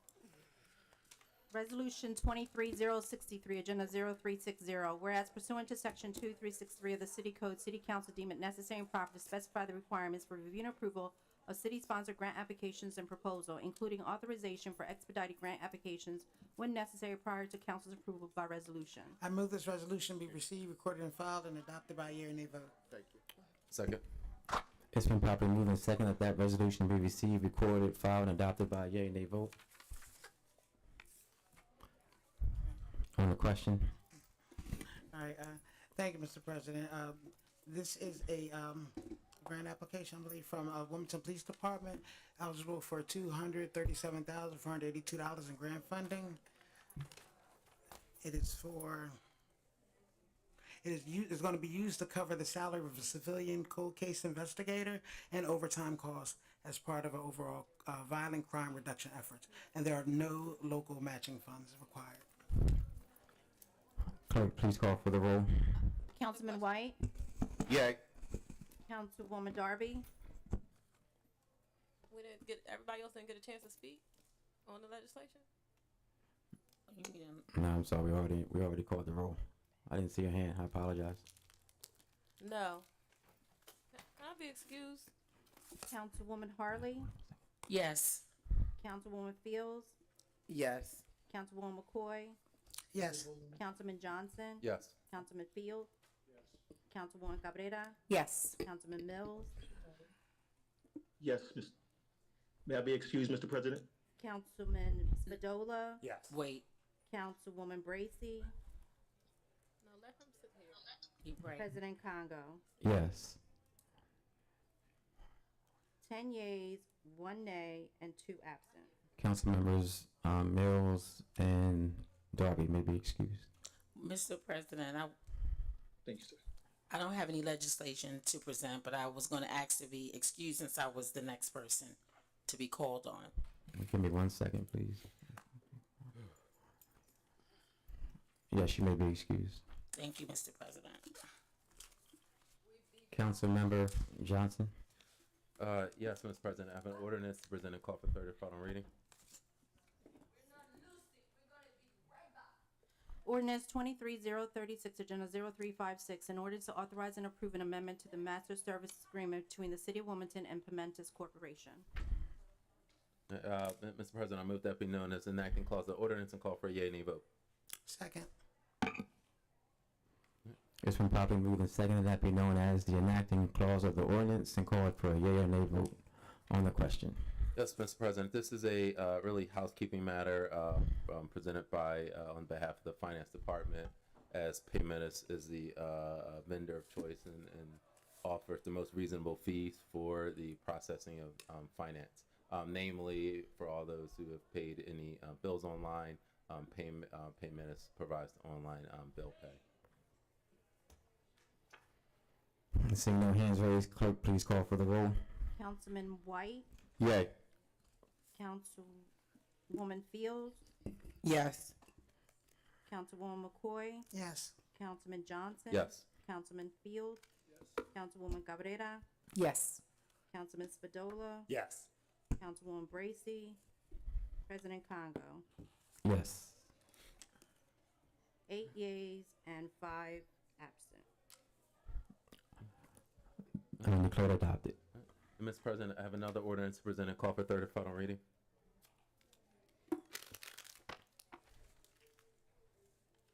Ordinance 23-037, Agenda 0357, an ordinance to authorize and approve a software license agreement, software implementation service agreement, support and maintenance agreement, and hosting service agreement between the City of Wilmington and System Software, Inc.